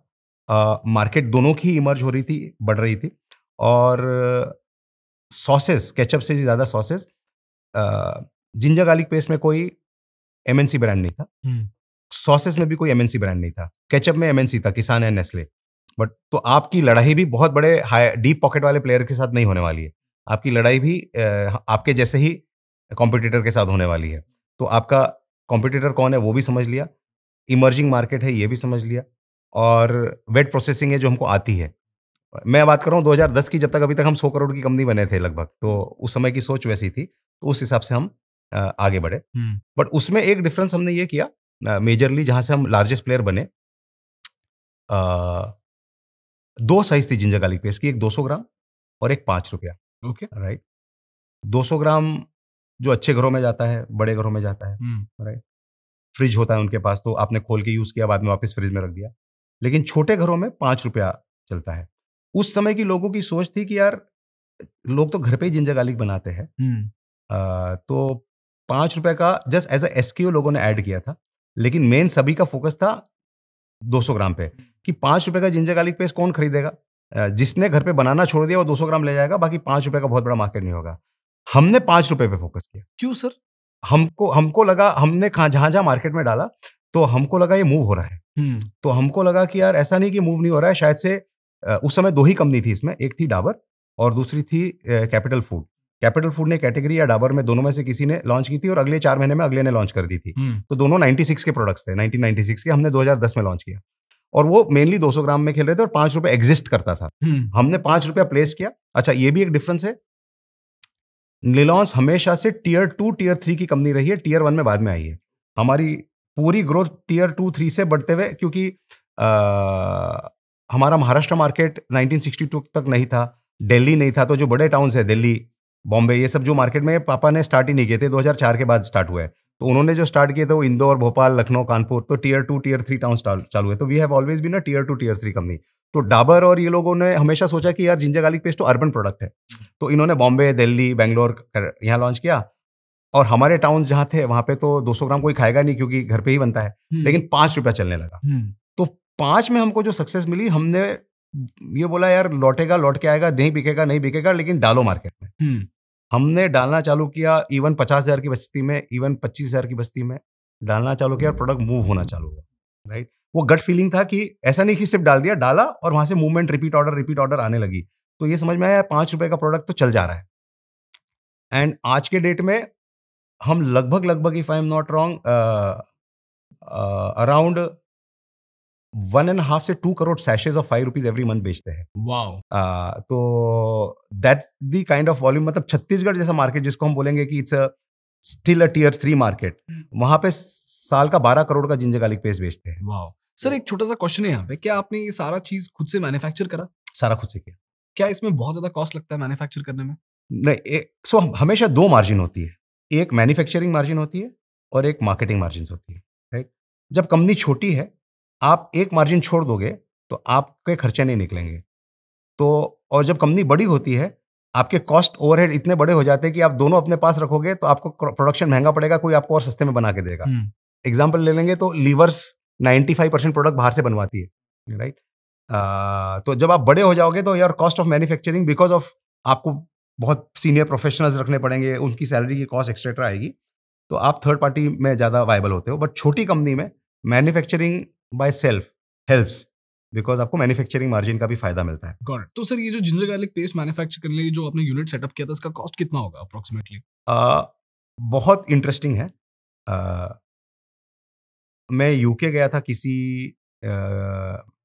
शादी में, और मुझे किसी ने बताया था कि एक कॉमिट्रॉल करके मशीन आती है, आज के डेट में इंडिया में काफ़ी लोगों के पास वो मशीन आ गई है, जो कोल्ड ग्राइंडिंग करती है। और घर पे अगर ग्राइंडिंग होता है जिंजर गार्लिक पेस्ट का तो कोल्ड ग्राइंडिंग होता है, सिलबट्टे पे ग्राइंडिंग होता है। yeah. और वो ग्राइंड करते करते थोड़ा थोड़ा पानी भी डालते रहते हैं, तो उसके अंदर जो अरोमा फ्लेवर जो है वो इंटैक्ट रहता है।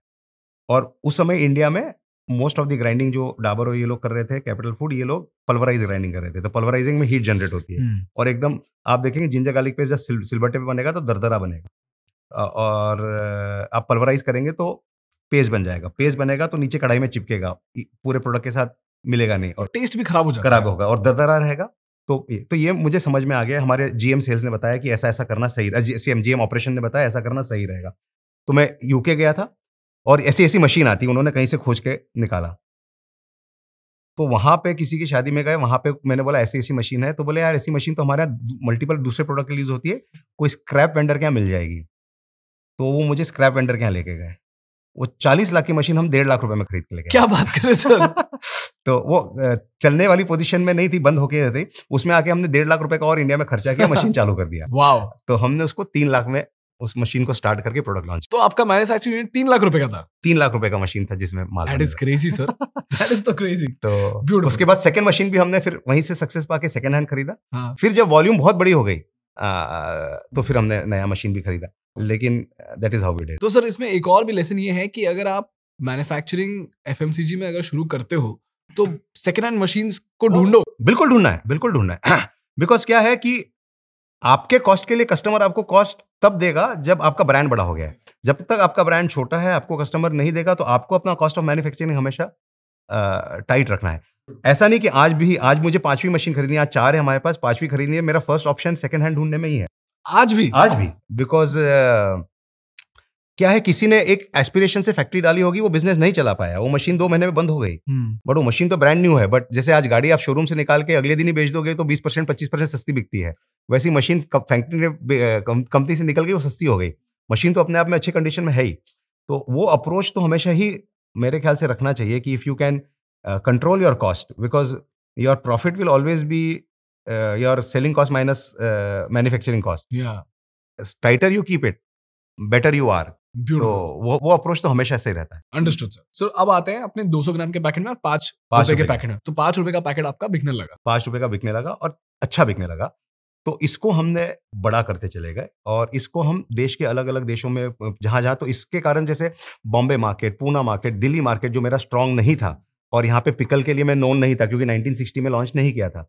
इन मार्केट्स में मुझे जो एंट्रीज है अचार से नहीं मिली, इन मार्केट में मुझे एंट्रीज जिंजर गार्लिक पेस्ट और रोस्टेड वर्मीसेली से मिली। तो टिल अबाउट 3 years बैक मेरे लार्जर प्रोडक्ट इन बॉम्बे और Delhi was ginger garlic paste and roasted vermicelli and not pickle. Now pickle has slowly become the largest, but इस प्रकार से ही journey रही।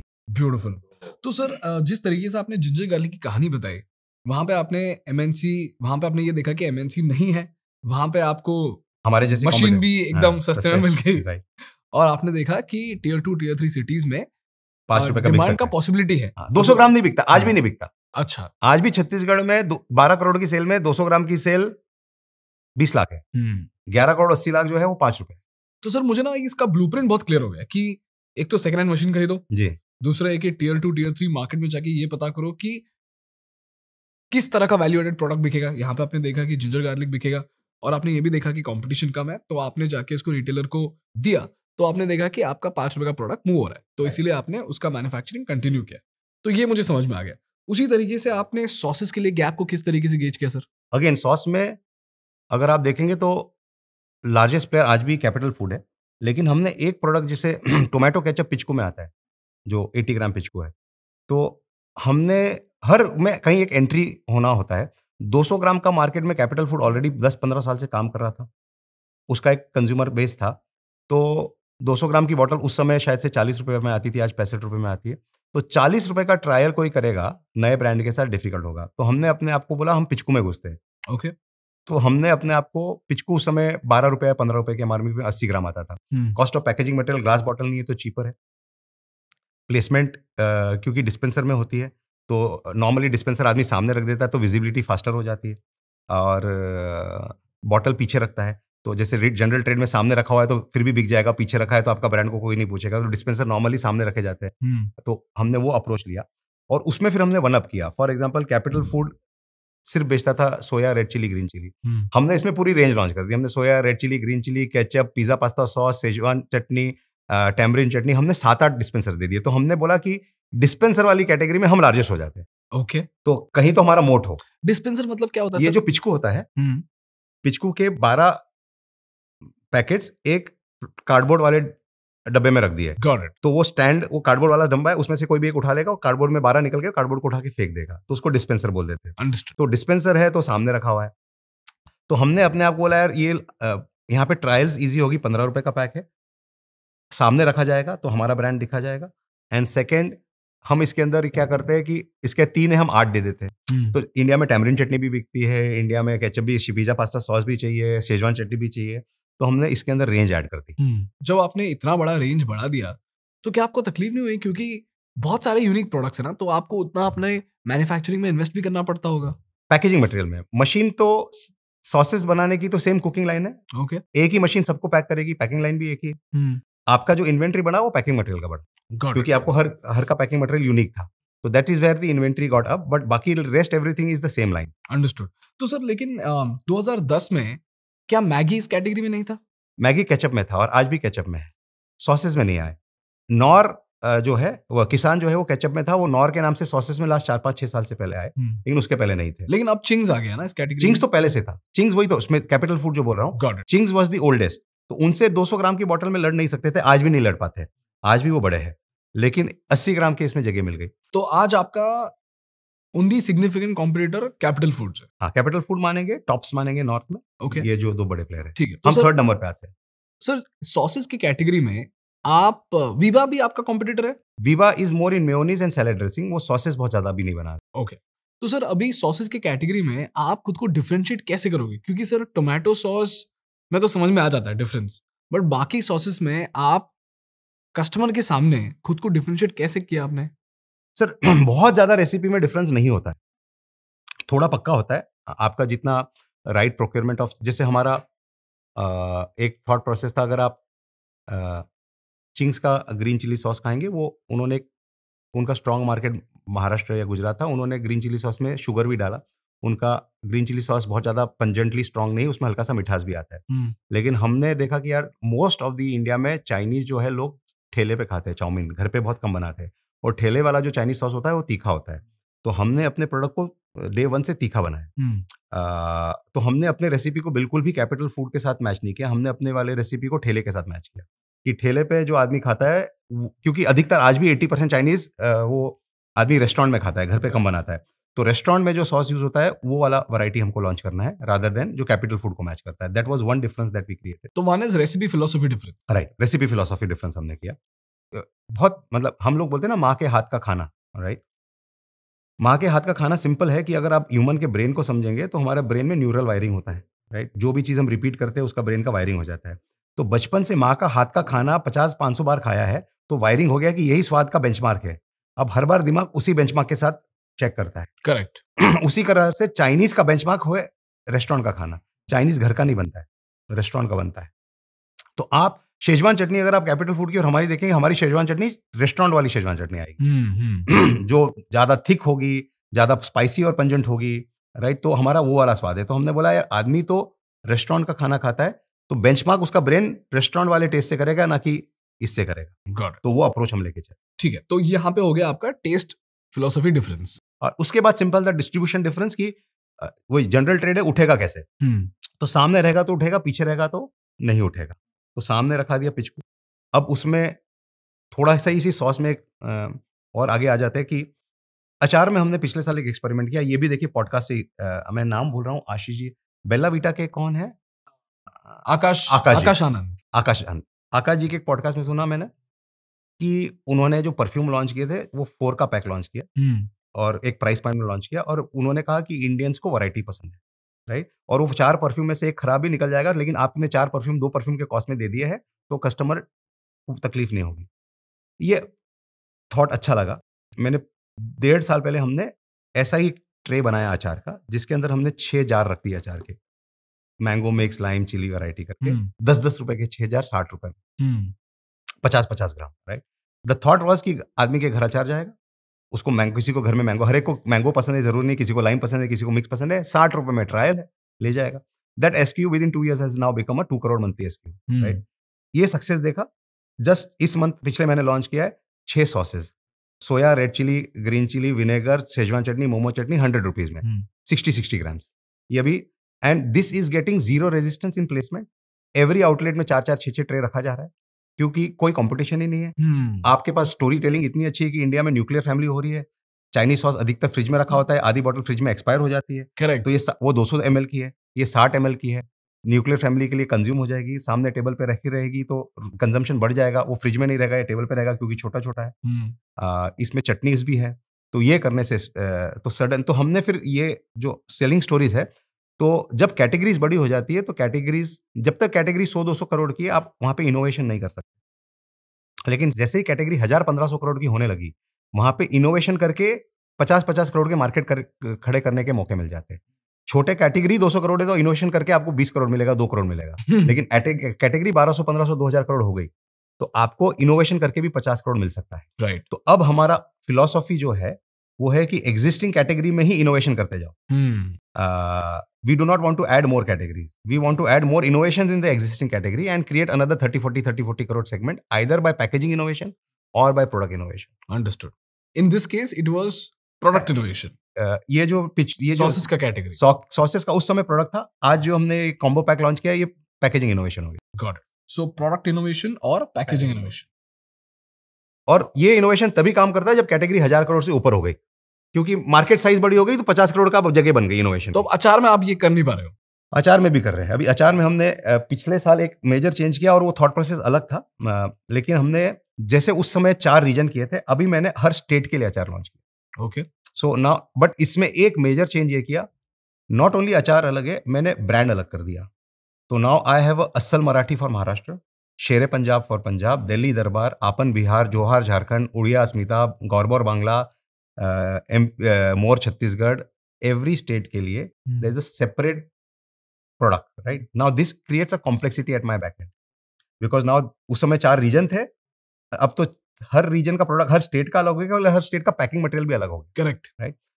But category अब 1000 करोड़ की हो गई, तो ये करने से for example now I guess it's 18 months, but Asal Marathi has become a monthly 1 crore run rate product. Wow. So Delhi Darbar has become a monthly 60 lakh product.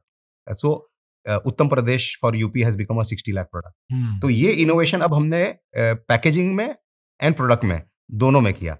Product भी state हिसाब से कर दिया और पैकेजिंग का brand name भी change कर दिया, पैकेजिंग भी चेंज कर दी। Typically because we were the market leaders in the country, 80% of the competition जो लोकल रीजनल थे उनका जार का shape and size exactly Nilon's का कॉपी हो चुका था। अच्छा।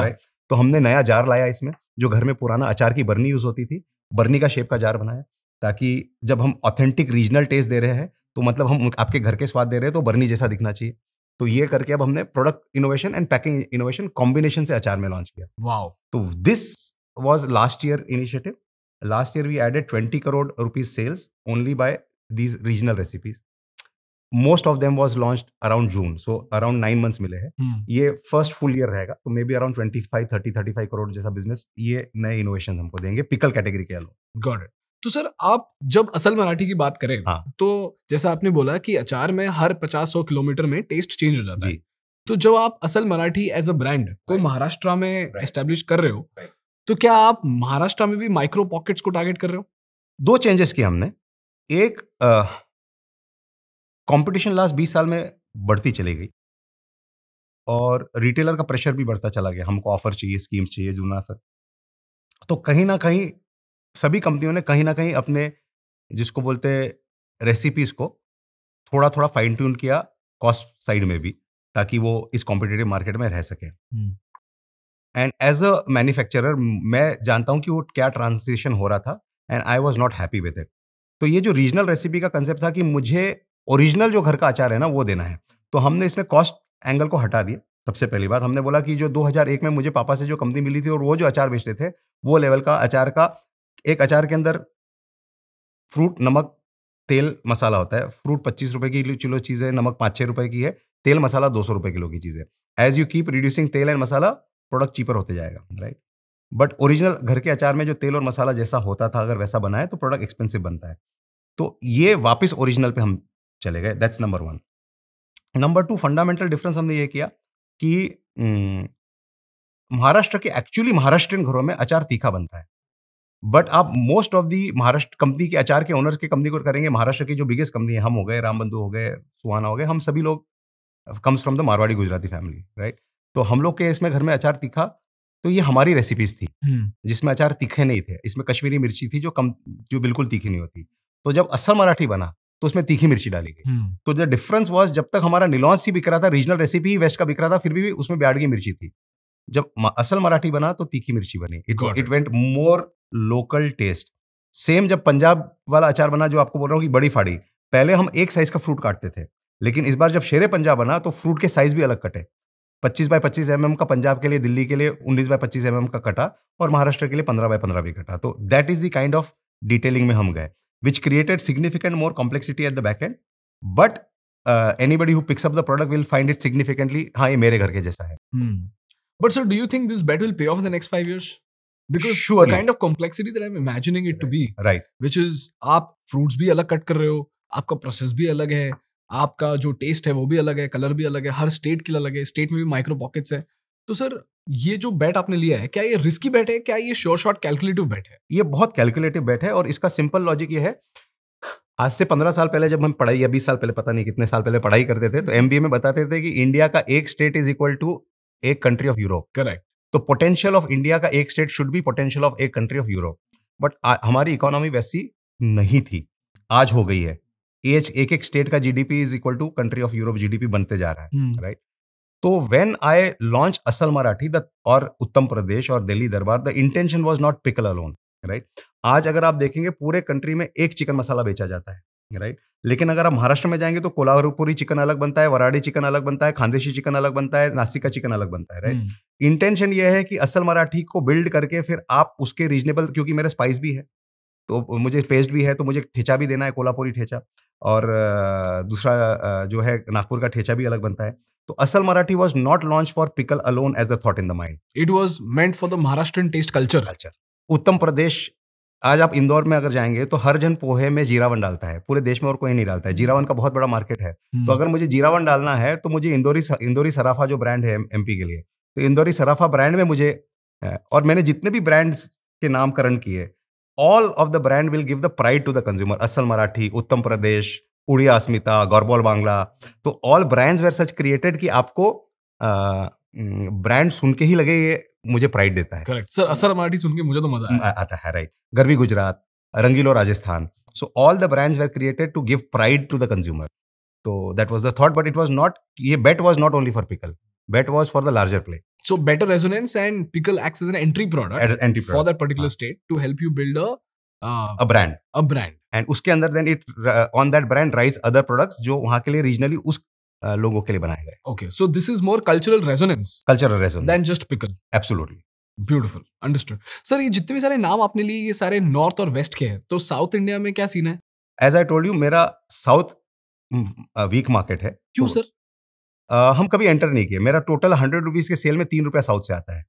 तो एंड साउथ में माना जाता है एवरी साउथ नहीं है, every state is a separate country. Correct. तो to crack south you require significantly more effort. मतलब Chhattisgarh, Orissa, MP almost similar behave करेगा, right. Delhi, Haryana, west UP almost part of Rajasthan almost similar behave करेगा.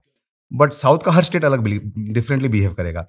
तो जिस दिन जाएंगे उस दिन फिर तरीके से ही जाएंगे. लेकिन आज इतना कम शेयर है तो हमने एक ब्रांड साउथ के लिए बना दिया which is called simply south, which is still for the entire south. But उसके अंदर एक स्टेट के अंदर जाने में शायद से थोड़ा समय और लगेगा. Got it, understood. सर अब मैं आना चाहूंगा last section of the podcast में, जहां पे जितनी भी सारी बातें आपने करी, इसको मैं कॉल टू एक्शन के तौर पर एक एंटरप्रेन्योर को एज अ टेक अवे देना चाहता हूं थ्रू दिस पॉडकास्ट, ताकि इतना सारा ज्ञान सुन के जब कोई इसको अप्लाई करने जाए तो उसके पास एक क्यूरेटेड कॉल टू एक्शन हो. तो सर आप क्या बोलोगे, अगर आज कोई एंटरप्रेन्योर अपने घर से एक एफएमसीजी ब्रांड शुरू करना चाहता है तो उसका पहला स्टेप क्या होना चाहिए? जाना कहाँ है? 15 साल की जर्नी. यानी 10 करोड़, 100 करोड़ या 1000 करोड़? 15 साल में जाना कहाँ है. उसके अगर आप उसके बिना स्टार्ट करते हैं तो आप एफर्ट कहाँ, बिकॉज 15 साल का पहले आप बनाओगे 1000 करोड़ जाना है तो वहां से रिवर्स आओगे कि ठीक है अगर 1000 जाना है तो यहाँ जाना होगा, तो यहाँ जाना होगा, तो 1 साल में मुझे 5 करोड़ तक जाना होगा, जर्नी आएगी. और 1500 करोड़ जाना है तो आप श्योरली एक 50 करोड़ की कैटेगरी या 20 करोड़ की कैटेगरी में तो जाके नहीं जा पाएंगे. तो जाना कहाँ है वो क्लियर है, वहां से सारे आपके टास्क निकल के आएंगे. इसलिए फर्स्ट जर्नी है कि जाना कहाँ है. और उसका सेकंड पॉइंट है 15 साल देखना चाहिए. कोई भी एंटरप्रेन्योर ने 2 साल 3 साल ब्रांड बिल्ड करना है तो हाँ, आपको कंपनी बना के 25-50 करोड़ की कंपनी बना के किसी को बेच के निकल जाना है. स्टोरी वो भी हो सकता है कि मुझे जाना कहाँ है, मुझे 20 करोड़ की कंपनी बना के किसी को बेचना है, that could also be an outcome. But everything is all कि मुझे आउटकम क्या चाहिए. 20 करोड़ की कंपनी बना के किसी को बेच देना है या 1500 करोड़ का ब्रांड बनाना है, that is the first aspect. Got it. तो सर 1000 करोड़ के हिसाब से बात करते हैं। ठीक है। बहुत ही एम्बिशियस हो सर। बाय द वे इस पूरे बिजनेस में मार्जिन्स कितने होते हैं सर? 1000 करोड़ का अगर रेवेन्यू है तो प्रॉफिट कितना होगा? अलग अलग होगा। 3 स्टेप से मान लेते हैं। अगर ऑलमोस्ट सभी कंपनियों का कॉग्स का मतलब होता है cost of goods sold. Cost of goods sold का मतलब होता है मेरे को मटेरियल कितने का लगा, मुझे पैकिंग मटेरियल कितने का लगा, रॉ मटेरियल, पैकिंग मटेरियल, मुझे लेबर कितने की लगी, मैन्युफैक्चरिंग का, इलेक्ट्रिसिटी, दुनिया फलाना कॉस्ट कितना लगा, इसमें कॉग्स आ गया। ऑलमोस्ट कॉग्स का परसेंटेज सभी कंपनियों का +-2% ही होता है। तो यहां तक डिफरेंशिएशन 2%, +-2%, मतलब किसी का 40 है तो किसी का 42 होगा, किसी का 44 होगा। मतलब मेरे और मेरे कंपटीशन के कॉग्स में 20% का फर्क नहीं होगा, कभी नहीं होगा, राइट? क्योंकि रेसिपीज ऑलमोस्ट सिमिलर होगी, पैकेजिंग मटेरियल ऑलमोस्ट सिमिलर होंगे। तो डिफरेंशिएशन मार्जिन 3 जगह से आता है। जैसे आज के दुनिया में गोइंग डीपर इज बेटर। तो अगर मैं एक स्टेट में ब्रांड को बिल्ड करता हूं, तो आज पूरा महाराष्ट्र को कवर करने के लिए अगर अच्छे से कवर करना है मुझे, तो लगभग 150 सेल्स के टीम मेंबर लगेंगे, राइट? अब ये 150 सेल्स के टीम मेंबर 50 करोड़ भी सेल दे सकते हैं, 500 करोड़ भी सेल दे सकते हैं, राइट? सेल्स 2 प्रकार से होती है, ओके? एक को बोलते हैं डायरेक्ट सेल्स, जो अपने सेल्स के बंदे कर रहे हैं। एक को बोलते हैं इंटरिम सेल्स, जो डिस्ट्रीब्यूटर करता है। अगर ब्रांड डीपर स्टेट में जाके बड़ा ब्रांड बनते चला जाता है, तो डिस्ट्रीब्यूटर भी सेल्स करने लगता है, और इसलिए आपकी सेल्स कॉस्ट ड्रॉप होती है। अगर आपका पूरा सेल्स आपके सेल्स के बंदों पे डिपेंड है, आप मार्जिन ज्यादा नहीं कमा पाएंगे, because your cost of sales will be high. आपका डिस्ट्रीब्यूटर जब सेल करने लगेगा, तभी आपका सेल्स का कॉस्ट नीचे आएगा। डिस्ट्रीब्यूटर कब सेल्स करेगा? जब दुकान से डिमांड आएगा, राइट? तो ये पूरी जर्नी ऐसी है। अगर आप टू फास्ट स्प्रेड करते चले गए पूरे देश में, तो आपने ब्रांड को बिल्ड नहीं किया, इसलिए आपका पूरा की पूरा सेल आपके लड़कों को करना पड़ेगा, सेल्स कॉस्ट हाई रहेगी। आप पूरे देश में माल एक फैक्ट्री से भेज रहे, डिस्ट्रीब्यूशन कॉस्ट हाई रहेगी, वहां तक का भाड़ा लगेगा, वहां तक बेचने के लिए बीच में एक और मिडिलमैन सुपर स्टॉकिस्ट भी लगेगा। तो आप 8-9% ही एबिटा कमा पाएंगे।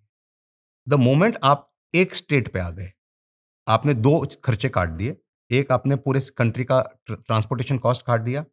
आप एक ही स्टेट में बेच रहे, तो आपका फैक्ट्री से डायरेक्ट डिलीवरी हो सकता है, तो आपने एक सुपर स्टॉकिस्ट का कॉस्ट काट दिया, तो आपने प्राइमरी फ्रेट रिड्यूस कर दिया, एक लेवल का मार्जिन रिड्यूस कर दिया।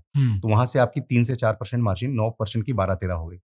क्योंकि आप एक स्टेट में बड़े होते चले गए, तो आपका सेल्स कॉस्ट जो इनिशियली 9-10% था, बिकॉज आप बड़े होते चले गए, डिस्ट्रीब्यूटर इंटरिम सेल करते चला गया, वो 9% 8 होगा, 8 6 होगा, 6 गिर के लोगों का 2% 1.5% तक भी आ जाता है, राइट? तो वहां से आप 5-6% कमा लोगे। तो अगर आप एक स्टेट में 100-150 करोड़ के ब्रांड बन गए, 200 करोड़ के ब्रांड बन गए, तो आप 17 से 18% एबिटा कमा सकते हैं। वही 200 करोड़ के ब्रांड आप 6 स्टेट में है, तो आप 8-9 ही कमा रहे हो। Understood, right? सो मार्जिन एक चीज इस पे डिपेंड करता है। अब थर्ड मार्जिन का पुश आता है, आप कितना स्पेंड मार्केटिंग पे करते हो, राइट? आपका ब्रांड पुश है या पुल है, और पुल है तो कितना पुल है। जितना ब्रांड आपका पुल होगा, मतलब कंज्यूमर डिमांड करेगा, कंज्यूमर बोलेगा मुझे यही चाहिए, इसके अलावा और कोई ब्रांड नहीं चाहिए, तो उस केस में, और आपका दुकान से शेल्फ टर्न फास्ट होने लगेगा उसके कारण, तो एक रिटेलर की जो मार्जिन होती है, उसकी मार्जिन, वो कम मार्जिन पे भी काम करने को राजी इसलिए हो जाता है कि उसके दुकान से महीने में सेम, उसने अगर आपके ब्रांड में 500 रुपए का स्टॉक या 1000 रुपए का स्टॉक लगा रखा है, और महीने में 6 बार घूम जाता है, तो 6000 रुपए की सेल हो जाती है, तो is earning 6 times on the same investment. उसका ROI 6 गुना हो गया। तो उसको 20% की जगह 15% मार्जिन भी देंगे, तो 15 भी 6 बार घूम रहा है, तो 90 हो जा रहा है। करेक्ट। तो उस केस में आप फिर 25 से 27% एबिटा तक भी जा सकते हैं।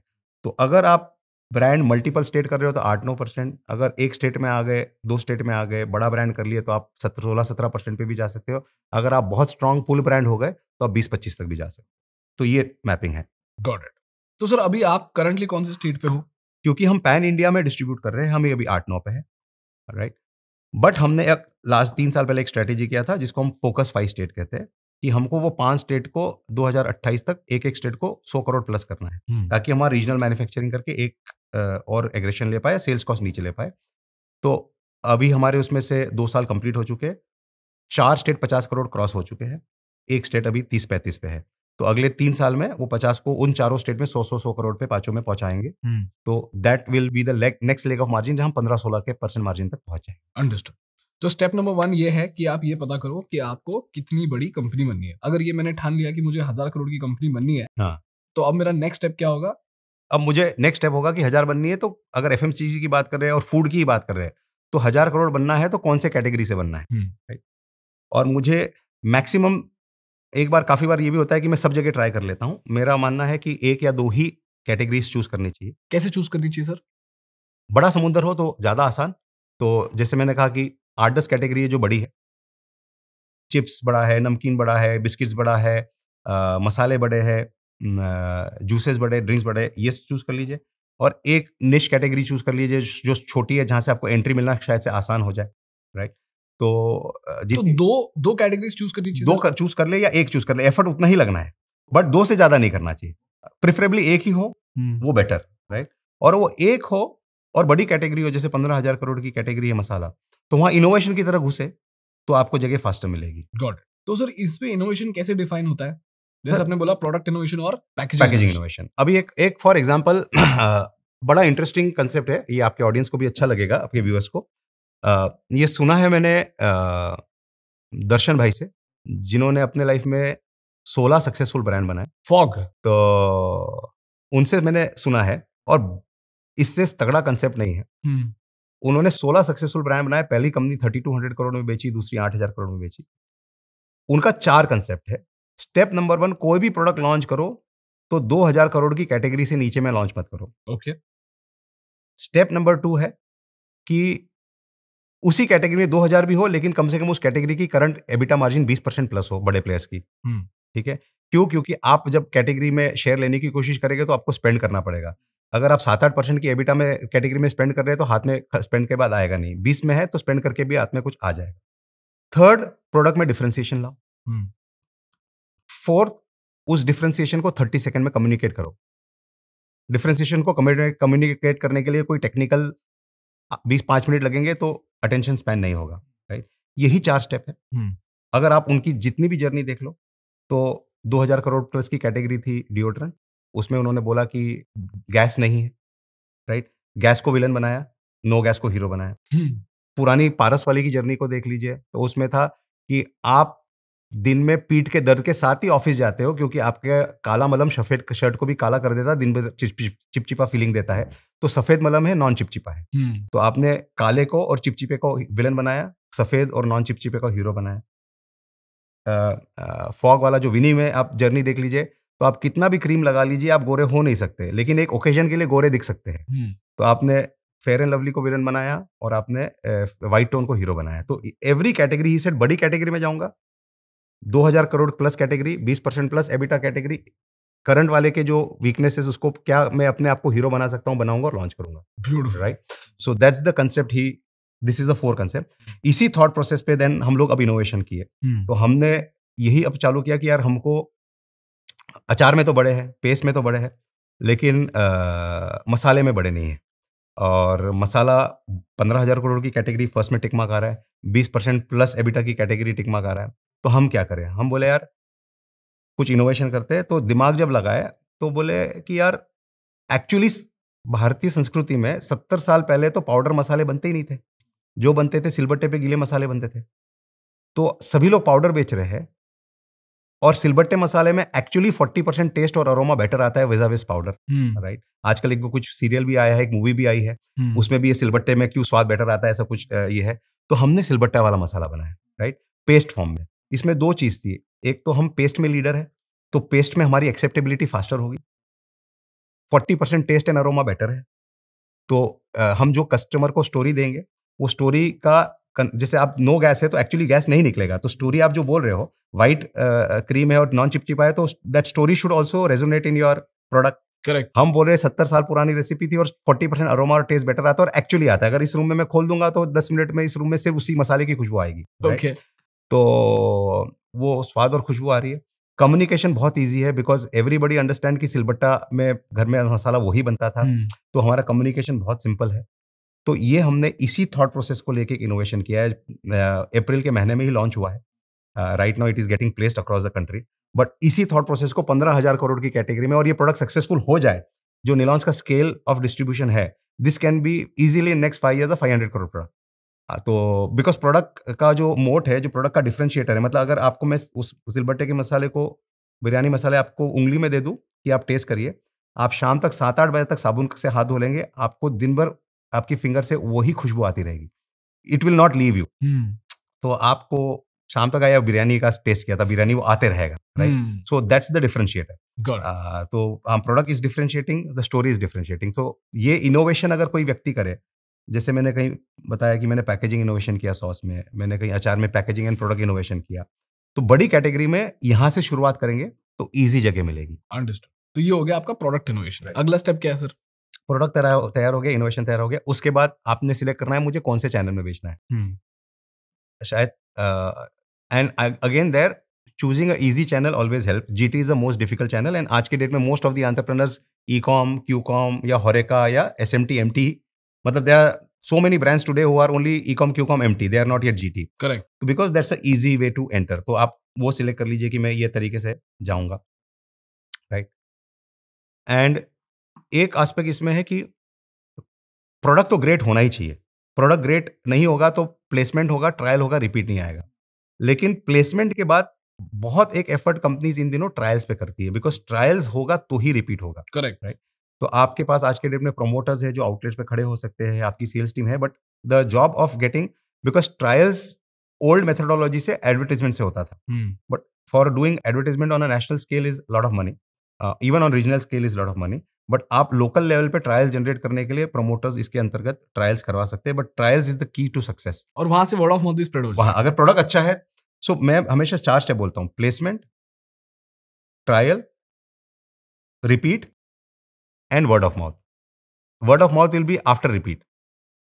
जब तक रिपीट नहीं होगा, जब तक वर्ड ऑफ माउथ नहीं आएगा। करेक्ट। तो इसलिए पहले तो ट्रायल्स तक का काम आपका है, रिपीट वाला काम प्रोडक्ट का है, एंड वर्ड ऑफ माउथ इस प्रोडक्ट अगर बहुत जबरदस्त है तो वर्ड ऑफ माउथ भी हो। ब्यूटीफुल, ठीक है। तो हो गया ट्रायल, उसके बाद सर? एंड देन वहां से आइटरेटिव प्रोसेस चालू होता है। ट्रायल हो गया, रिपीट आ रहा है नहीं आ रहा है, अगर नहीं आ रहा है तो देन गेटिंग इनसाइट की रिपीट नहीं आ रहा है तो कहाँ से आ रहा है, कौन से कंज्यूमर्स, बिकॉज आज का जो जमाना है वो जमाना है कि we all find a tribe that vibes with us. तो हर एक प्रोडक्ट का कोई ट्राइब होता है, जैसे आपके पॉडकास्ट का आपने कहा कि स्टूडेंट एक ट्राइब है जिसको, या ये एक एज ग्रुप है, तो हमारा ट्राइब कौन है? If you understand what who is your tribe, then you can market your product with that tribe. ये भी आपको इंपॉर्टेंट क्लियर करना। हमसे एक और एंटरप्रेन्योर से मिस्टेक होती है, हम बोलते हैं पूरा मार्केट ही हमारा मार्केट है। करेक्ट। तो पूरा मार्केट ही हमारा मार्केट में जो है वो फेलियर्स होते हैं। मेरा मार्केट कौन सा है, अगर आपको वो क्लैरिटी है तो आपका कम्युनिकेशन वैसा होगा, आपका पैकेजिंग में वैसा जाएगा, आपकी स्टोरी टेलिंग वैसी होगी, तो आपका ट्राइब आपको फर्स्ट ट्रायल्स के बाद समझ में आएगा। काफी बार एक बड़ा इंटरेस्टिंग प्रोडक्ट है,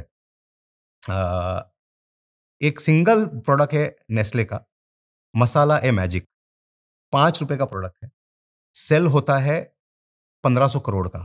5 रुपए का प्रोडक्ट साल का 1500 करोड़ है। उस कैटेगरी की टोटल साइज है 1600 करोड़, जिसमें एक ब्रांड 1500, विच इज रेयरिटी कि कोई एक 90% 95% मार्केट शेयर लेके बैठा है। वो प्रोडक्ट उन्होंने लॉन्च किया था धारावी में। वो लॉन्च किया था कि भाई आयोडीज, और उसके अंदर उन्होंने कुछ मिनरल्स डाले थे कि जो गरीब लोग होते हैं, जो जिनको बहुत ज्यादा मिनरल्स और ये विटामिन और ये नहीं मिलते हैं, तो ऐसा मसाला कि 2 रुपए में लॉन्च करेंगे और उनके एक खाने में चला जाएगा तो उनको एक न्यूट्रिशन भी मिल जाएगा। That was the positioning of the product, launched at 2 rupees. What they actually found when it was कि जो लोग मैगी का नूडल्स ले जाते थे, उनको क्योंकि मैगी का मसाला इतना पसंद था, लेकिन मसाला पैकेट में इतना ही आता था, तो वो एडिशनल पैकेट लेके वही नूडल्स में एक और 2 पैकेट डाल के यूज कर रहे थे। तो लॉन्च हुआ था न्यूट्रिशन बैकग्राउंड से, कंजम्पशन हो रहा था मैगी में ही और डालने के लिए, right? So they immediately in the first year change the product positioning, उसको 2 रुपए का 5 रुपया कर दिया और उसका पोजिशनिंग मैगी का मसाला कर दिया, राइट? सो आपका ट्राइब सोचा था कुछ और, निकला कुछ और, राइट? सो आपका ट्राइब कौन सा है वो समझना इंपॉर्टेंट है। काफी बार हम सोचते कुछ और है रूम में, बट ट्राइब शायद से कोई और निकल पाता है। And then once you know who is your tribe, then you keep working with that tribe and keep building that tribe. Got it. Understood. And how do you build this tribe? You build this tribe using your sales team and eventually your customer relationship. Customer relation, आज के date में digital marketing helps quite a lot, और digital marketing में भी आप उसको targeted marketing करें। Okay. Got it. और सेल्स टीम को क्या बोलना है? सेल्स टीम को मोटिवेटेड रखना है with स्टोरी टेलिंग। मोटिवेटेड किस चीज में रखना है? एक तो आ गया आपका भूख होनी चाहिए, स्टैमिना, भूख होना चाहिए, स्टैमिना, डिसिप्लिन होना चाहिए, डिसिप्लिन, इंटेलिजेंस फोकस है ना लीडर्स तक है। फ्रंट लाइन में आपको इंटेलिजेंस नहीं चाहिए एक्चुअली बहुत ज्यादा, आपको फ्रंट लाइन में जो है जुझारूपन चाहिए, मेहनत चाहिए। इंटेलिजेंस आपको वंस अगर तो इनमें अगर हम वेलुमनी जी के इसमें बोले तो जो प्रमोट होते थे उनमें इंटेलिजेंस होता था और जो एक्स्ट्रा ऊपर जाते थे उनके अंदर फोकस भी होता था। तो स्टेप 1 पे तो आपको नीचे की टीम में सिर्फ 2 ही चीज मिल जाए बहुत ज्यादा, तो वही बेस्ट है, which is discipline and stamina. अगर उसके अंदर इंटेलिजेंस भी है तो he will go higher up in the ladders of the organisation. तो ये चाहिए। और स्टोरी टेलिंग से आप उनको बिलीव करवा सकते हैं कि ये संभव है, but only with a discipline execution के सिस्टम्स प्रोसेस लगाने से ही वो गुब्बारे का हवा नहीं निकलेगा। और स्टोरी टेलिंग से वो मानेंगे कि ये मेरे को पुलिसिंग नहीं की जा रही है, ये करना मेरे लिए अच्छा है। तो अंडरस्टूड। और क्या करना चाहिए sir? If this is built, can we just keep on extending the catalog on the basis of these first principles? हाँ, these first principles are normally worked on a repeat mode and जिसमें हम बोलते हैं ना कि तिलों से तेल निकलता है, खलों से नहीं। अगर तिली से तेल निकलेगा, उसको निकालने का जो खल बचा उसे तेल नहीं है। तो मार्केट का तिल कहाँ है? काफी बार कुछ जैसे 5 रुपीज का जीजीपी जो मैं बताया, जिंजर गार्लिक पेस्ट, उसकी 70% सेल होलसेल से होती है, रिटेल से कम होती है। 200 ग्राम की 80% सेल, 90% सेल रिटेल से होती है, 10% होलसेल से होती है। तो आपका मार्केट कौन सा है? मेरा प्रोडक्ट मार्केट होलसेल का है। और हर एक कंपनी के लिए होता है, अगर प्रोडक्ट होलसेल का हो गया। एक और अगर आपके व्यूअर्स के लिए, इंडिया में टोटल मोटा मोटी 1 करोड़ दुकानें हैं, जिसमें से लीवर जैसी कंपनी भी डायरेक्ट रीच 35 लाख दुकानों तक कर पाती है। बाकी 65 लाख जो है वो रीच होलसेल के थ्रू होता है। हमारी जैसी कंपनी 3-3.5 लाख ही रिटेल पे है, बाकी रीच होलसेल से होती है। अगर आपका प्रोडक्ट का डिमांड आ गया तो होलसेल रखेगा, अगर नहीं आया तो होलसेल नहीं रखेगा। अगर रिटेल में आपका प्रोडक्ट चलने लगा तो होलसेल अपने आप बेचेगा, राइट? एक होलसेलर 20-25 दुकानों तक माल पहुंचा देता है। तो एक बड़ा जंप वहां से आता है, अगर आपने अपने प्रोडक्ट को होलसेल स्पेसिफिक में सक्सेस के लिए बनवा दिया तो आपका मल्टीप्लाइंग ग्रोथ आता है। तो बट हर एक प्रोडक्ट होलसेल में तभी होलसेलर रखेगा जब कोई दुकानदार आके मांगेगा प्रोडक्ट को, नहीं मांगेगा तो नहीं रखेगा। और दुकानदार तब मांगेगा जब कस्टमर मांगेगा। हाँ, होलसेल से कौन खरीदता है? दुकानदार। सो सी और डी क्लास आउटलेट का टिपिकल छोटी कंपनीज, हमारी लीवर्स बात अलग हो गई, लेकिन छोटी कंपनीज की एक आउटलेट 200-300 रुपए का, 400 रुपए का माल लेता है।